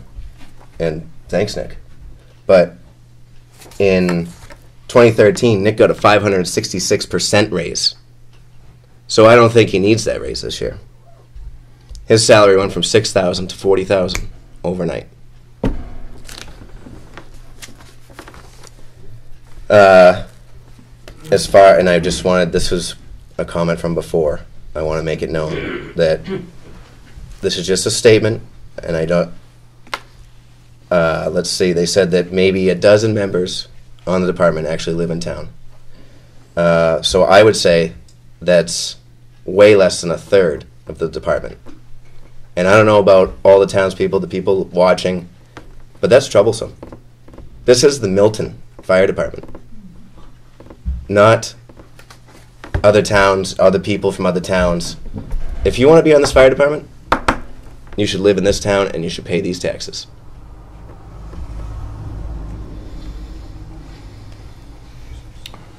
Is that it? For now. For that question, okay. Question from the other, or Nick, did you want to respond to Lynette's question? Please. Refresh my memory real quick. I got sidetracked. Okay. Sorry. I can't even remember it now. I have so many discrepancies. How am I gonna? Oh, how am I going to improve the Yes. department? Justin, are you counting members that live in town? Because I know it's way more than a dozen. Please, and thank you. So how am I going to improve the department? So the last 10 years has been focused on a lot of things, getting the department up to where I felt it needed to be. We're there. We need to maintain and slowly make adjustments as I see fit or as the town sees fit. So the things that we need to work on in the future is replace the department's aged, obsolete air packs. We're doing that twofold. Last year, the town graciously put $65,000 away. This year, the remainder of the money is on the warrant articles. Our air packs were last purchased in 2005. It was done by a federal grant. The life expectancy on those is 15 years. So 2 years ago, for the last 3 years, we've applied for that same federal grant. We weren't awarded the previous 2 years. This current year is still pending. Due to the government shutdown, the process got delayed. So actually, I think it starts tomorrow, the peer review process. So that's the number one priority for this coming year. The other things we need to work on is we need to work with planning and code and land use to streamline the community development and revitalization. There's always kind of been a disconnect between town hall and the fire department as far as COs, the planning board process, and with another plug for Bruce Woodruff, the town planner. He's done a great job of kind of bringing us all together. We have what's called TRC meetings now, technical review committees, where the department heads meet prior to going to the planning board and kind of go over different development strategies with the with an applicant. So that's great. There's a lot more things we need to do. We need to modify and tweak coverage. Again, that ambulance staffing is 70% of our calls. It takes 2 people to run the ambulance. The days of the volunteer ambulance have gone away, and we need to figure out a way to make sure that ambulance gets on the road immediately at all times. People shouldn't have to wait. Minutes feel like hours when you're hurt or when you need an ambulance. And we've done a great job of incrementally getting to where we need to be, but it needs to be a future priority over the next 5 to 10 years of getting there. Like I mentioned before, the recruitment and retention of the volunteer and on-call firefighters is a priority of mine that I've been working on for a while. We need to continue to work with the chaplain to develop and maintain a culture supporting mental wellness, PTSD, in emergency services, first responder, suicide is becoming more and more of a problem. And we have Maureen on board, and the things she's doing and the things we plan to do together are going to be good for this department and the fire service in general. So that's one of our top priorities. The CIP is huge. We've actually finally have it established where we're not behind. We're maintaining. We keep putting the money away incrementally over the years. We're going to have what we need, so we don't have to have the big hits on the fire station. We don't have to have the big hits on the fire trucks, because the money will be there. We've got it set up so that we're so close, we just got to follow through with it. The other thing I want to do is review the future vehicle replacement plan to come up with a more cost-effective strategy, and that goes back to the used truck that we purchased. So I heard the other day that we spent $80,000 on it. I've heard all kinds of different things. We were presented an opportunity to have that truck. It was essentially a donation, and we covered the cost to this business. $5,500. And it puts us in a position where there's no fire truck on the ballot this year. There was a fire truck on the ballot last year because the oldest truck was in dire need of replacement.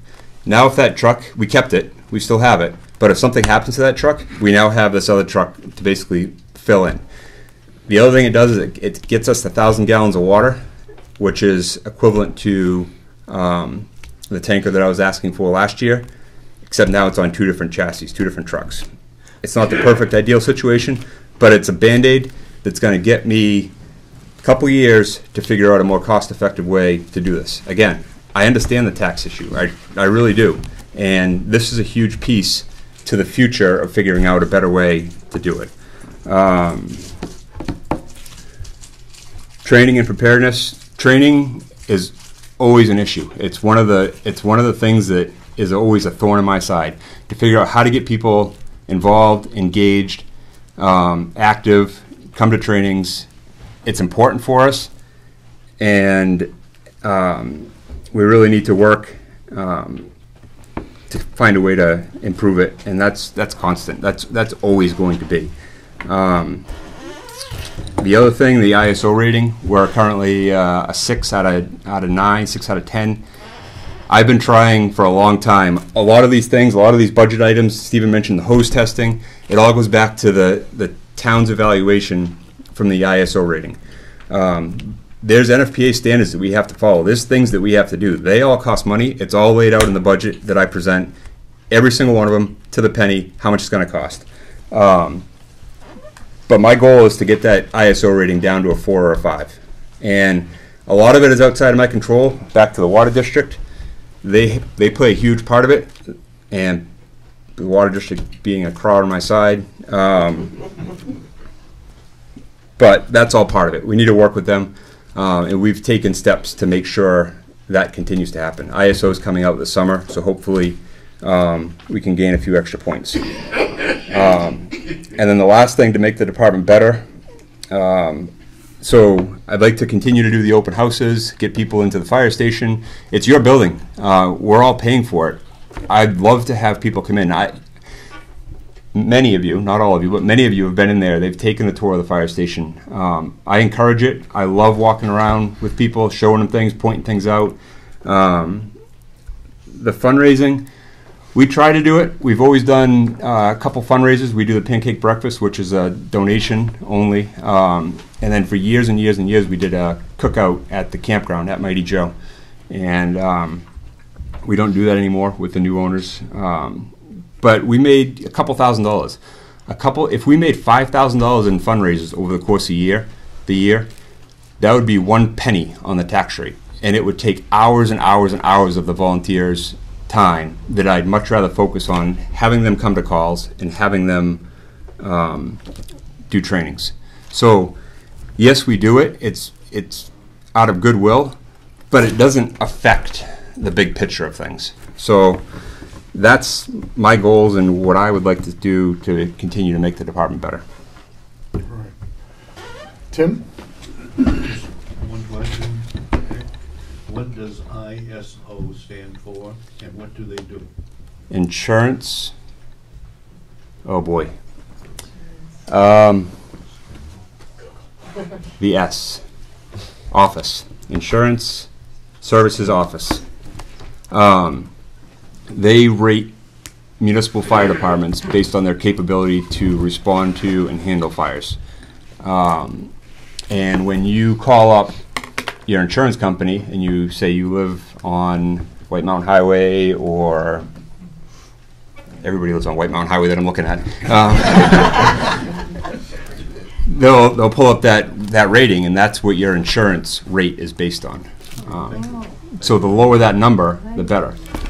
Most normal fire departments that have budgets will be between a 4 and a 6. The fire department itself is about average, but the water district and the dispatch center are subpar, which brings the overall rating higher. So. Thank you. Humphrey? I know you and Chief Kraus met here a few weeks ago, and one of the issues, I'm bringing it up in regards to the insurance. Can you explain to everyone how the added truck of $5,500 also helps lower that rate? Yeah. So one of the things you get points for, there's a book about that thick, and you go through it. If you do hose testing every year, you get points. If the water district flows the hydrants every year, you get points. Your fleet of apparatus that you are required to have is based on the fire flow calculation, which determines how much water you need to put out any given building in the community. So we need 2 pumpers, basically, is what it says. But you get extra points for having a reserve pumper. So there's 2 extra points to have a reserve pumper. Those 2 extra points could be enough to push us into the 5 from a 6. And we now can respond from Central Station with 3,000 gallons of water instead of 2,000 gallons of water, which is the difference between stopping a fire or not stopping a fire. Ellen? I have a question. How many full-time firefighters do we have? The town of Milton employs 2 full-time firefighters. Why aren't you, as the fire chief, one of them? I don't think there's a need for it, to be honest with you. Well, wouldn't that be, if we only need 2, why can't you be one of them? It's never, I don't know, I really don't think there's a need for it. The position of the fire chief would be obviously a higher hourly rate. I can do the job as a part-time employee in the 20 to 24 hours, 40 hours, depending on the time of the year, when I'm available. It doesn't make, it's not the best use of the resource. The best use of the resource is to have the EMTs that are working the shifts, not tied up with budgets and town hall business and everything else, available to respond on the ambulance. But I guess what I'm trying to say is, as the fire department chief of Milton, and they have to call you from Rochester, we need 2 full-time employees. Why doesn't one of those people go and you be that full-time employee? It's something we could think about, but like I said, I don't see the need of it. If I'm not here, there's an assistant chief who is more than capable of stepping in and doing the job. There's a deputy chief who's more than capable of stepping in and doing the job. There's 3 captains who I trust wholeheartedly to do the job. And I'd even go as far as saying the 3 lieutenants could do the job. There's people and layers in place that if I'm not here every day or all the time, things will go flawlessly. When we had the fire on Charles Street, I was a half hour late. I was with my in-laws in Wolfboro, and everything was fine. It's not a problem. That's just my opinion. I think it's a better use of the funds to pay the firefighters and EMTs to be available on the ambulance, and it's not the best use of the money to have the fire chief on the ambulance. Okay. Want to answer that? I would love to. So there was talk online that was posted about in the 5 to 10 year plan to be adding another 2 full-time employees. That would be 4. That's asinine, completely asinine. Have 4 full-time employees for the town of Milton. But the question was, Stephen, do you think the fire chief should be one of the on-call full-time firefighters? My proposal for that would be to alleviate having to hire those other 2 people, and to alleviate all the part-time right now, which is $80,000, to use our 2 full-time employees for what they should. That's their job, to work there full-time, and then utilizing the fire chief to offset the hours. Now, the pay is a part-time position for the fire chief right now. I get that. Down the road in the 5 to 10 year plan, maybe that pay could be bumped up so the fire chief can be made full-time. And there won't be a need for those other positions. I think $40,000 for a part-time fire chief is a lot of money. Outrageous. It's outrageous. Andy Lucia got paid $6,000 to be fire chief. It's crazy. There's not that much work to be done down there. And if I understand, there's a lot of budgeting, there's a lot of paperwork, there's a lot of stuff, but it doesn't mean you need to be getting paid for it. This is a small town. It's a volunteer town, and so that's my proposals down the road. Instead of adding more people, let's take the chief position, add whatever it would be to get it up there. Maybe you don't even have to add anything, but we'll have to figure that out. And that will be, you still keep all your call members. You got your 2 guys working Monday through Friday.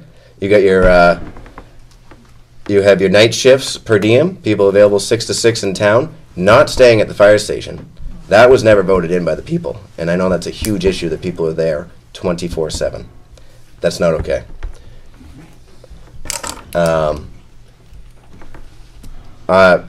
So if I get elected, I will not work for another department, and I'll be available in this town for its residents 24/7. Okay, next question. Mrs. Wing. Can you tell me your experience with writing grants and finding grants? Yeah, I said that at the beginning. I've done a lot with my engineering firm. I did a lot when I was working at UNH in the civil engineering department. I've done and been awarded numerous grants, mostly for new technology and computers, and a lot for the company I was working for interns to provide them all their schooling costs, scholarships and grants. Nothing fire related. No, but it doesn't have to be have experience in grants. No, I'm just. I've done them, and you've done one, you can do them all. So. Experience. Yeah. That's all. I'm sure I could easily figure it out. I have no doubt. And for the record, as a taxpayer, we knew what Nick was doing with all the money because the equipment he wanted was all on the BOS meetings, and they're still online. So. Okay. Larry. Thank you. It's, the question would be, what was the total value of the grants that you received year by year, and what salary do you expect as chief?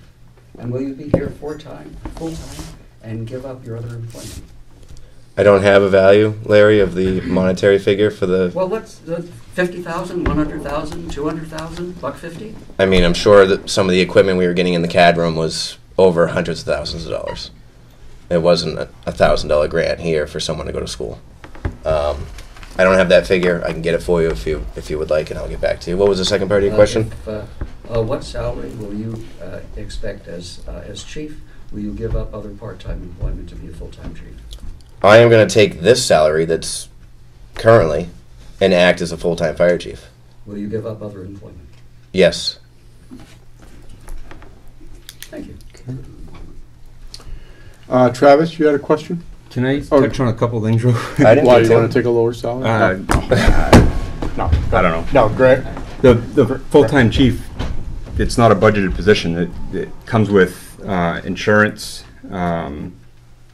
other things through the municipal or the town government side of things. So you can't. Illegal burns, I don't know what specific incidents he's talking about, but if we get a report of an outside fire, we're going to respond with the forestry and the engine.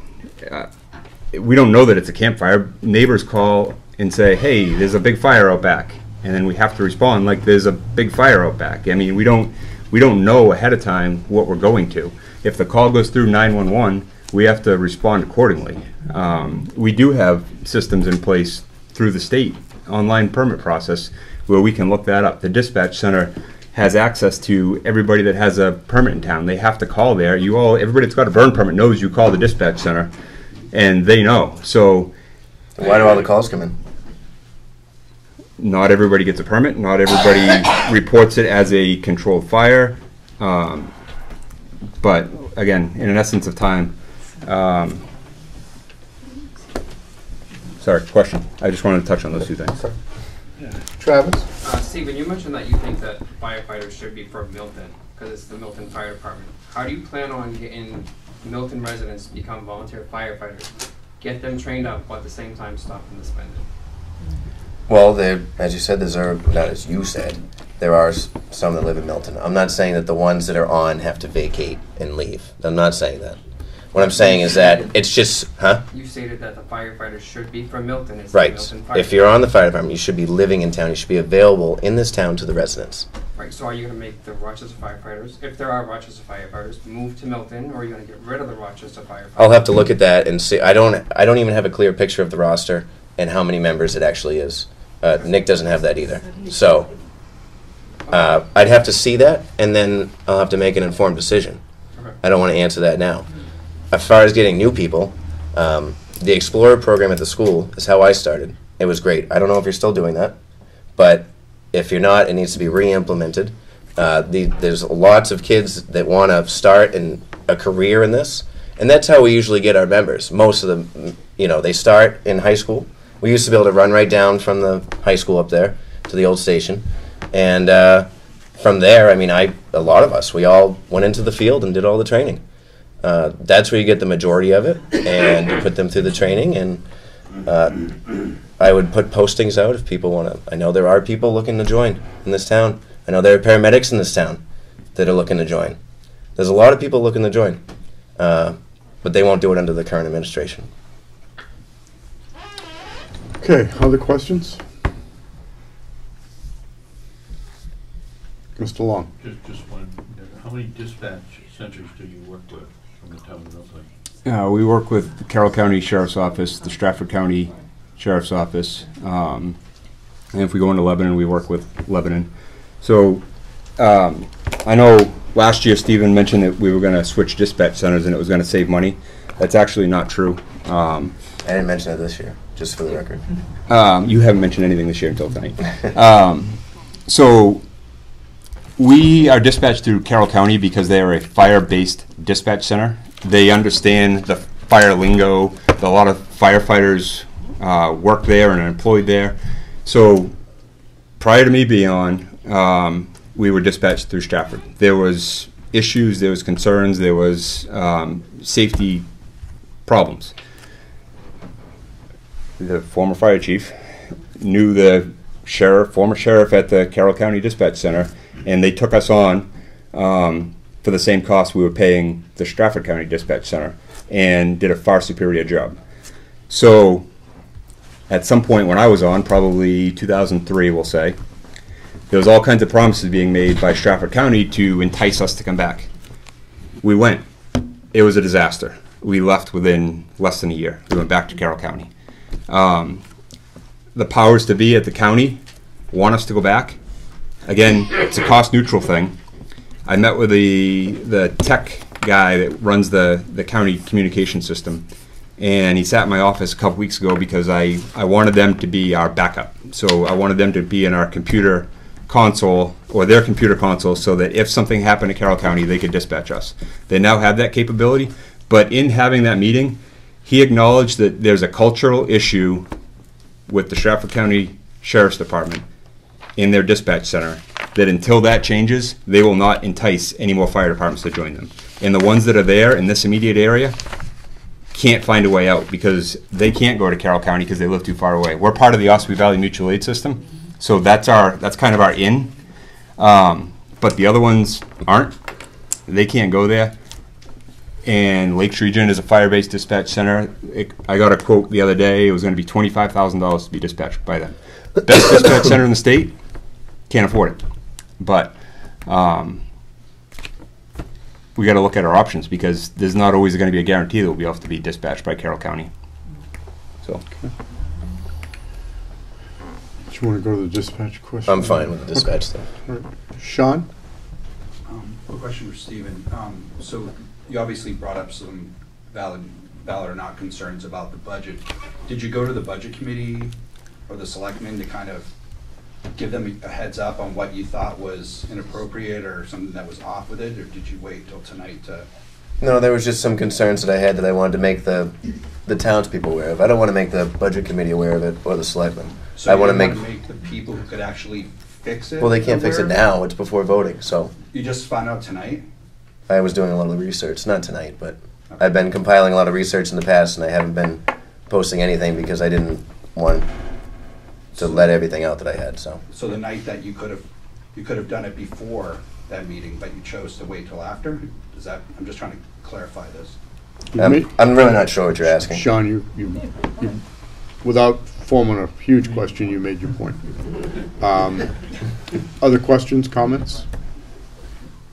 Okay, not seeing any. I'm going to call for the last 2 minutes. Closing comments, things that you wanted to address that you didn't get to address from the questions. Go ahead. Okay. One thing that I didn't get to address before I get to my closing comments, which are short.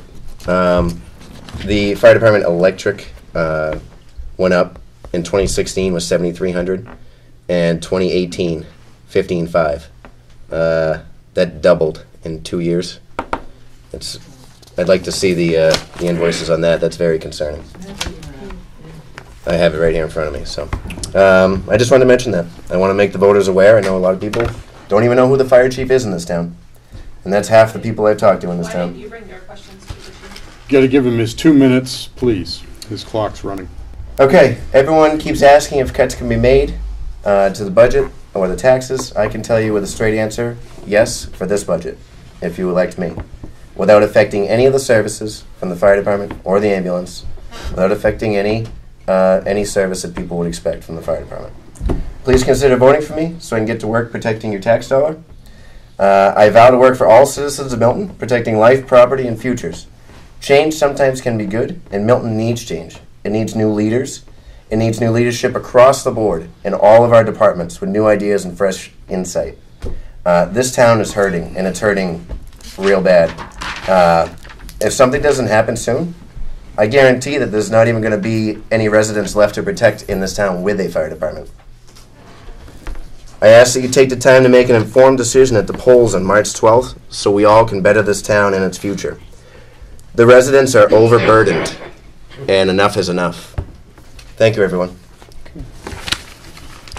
Just two things that I missed. The electric line, the change or the increase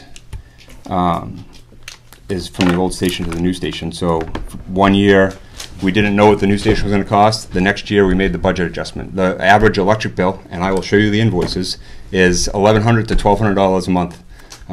The old station was about $450 a month. Anybody that's been there has been upstairs. They know the HVAC system.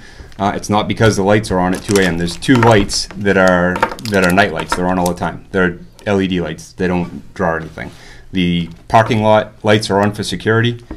If somebody accidentally left the lights on, they automatically shut off at 6 o'clock, and they automatically shut off as a complete building sweep at 10 o'clock. So unless somebody was there at 10 o'clock, turn the lights on, they wouldn't be on.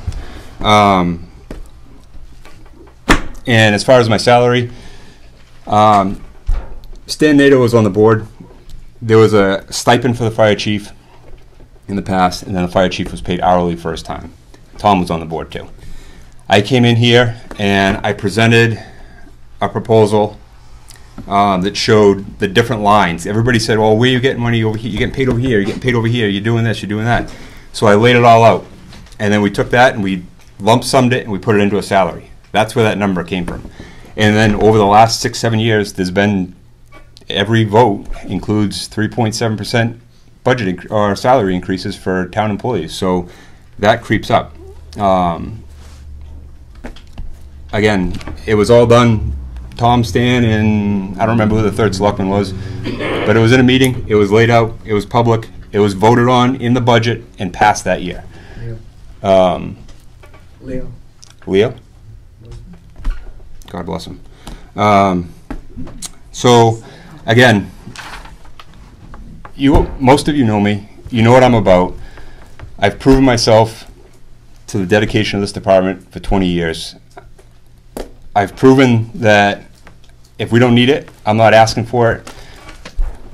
We're maintaining. Yeah, there's been budget increases. There's been retirement costs that are downshifted from the state.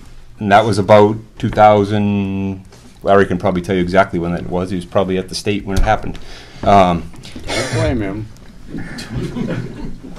But the full-time positions, I think I figured it out the other day, increased $50,000 over the years because of the downshifting of the retirement cost. It's 31%. So for every dollar you pay an employee, you have to pay 31% or 31 cents for the retirement. It used to be like 17%. Again, Larry's probably correcting me. But there's actually legislation at the state right now going back the other way, so hopefully that'll keep trending that way and we'll be able to at least level things out. But I put a valiant effort into keeping that budget as tight as I possibly could this year, and it still went up $1,000. Yeah, there was utility costs that I can't control. Fuel costs have gone up. employee costs. 70% of the fire department budget is employee costs. Stephen mentioned getting rid of the $80,000 part-time line. That's the salary for the call firefighter. So that's on a separate line. No, it's actually not. That's the line. So I don't know. The budget's here. I'd be happy to go over it with anybody. If any of these questions would like, my 2 minutes are up. Oh, yeah. Oh, I'm sorry. Do I get an extra minute? Anything he brought up, let me know. Larry I can used address it. everybody's extra. But I'd appreciate your vote, and we'll keep the department moving forward. Thank you. All right, thank you. I said thank you, Larry. All right, I'm going to move on to the next. Is Miranda Myrie in the room? Okay. Joseph Mishu is running for planning board.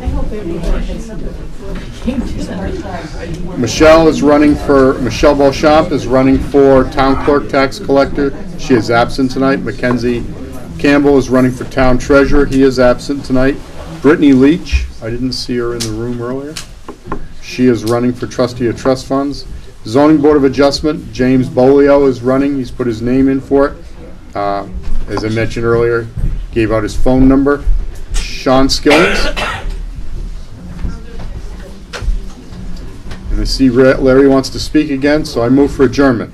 All those in favor say aye. Aye. We are adjourned, 9:49. Thank you.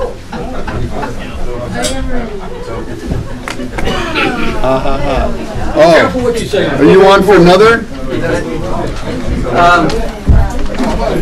What do you want for? That, speaking as the chair of the library trustees,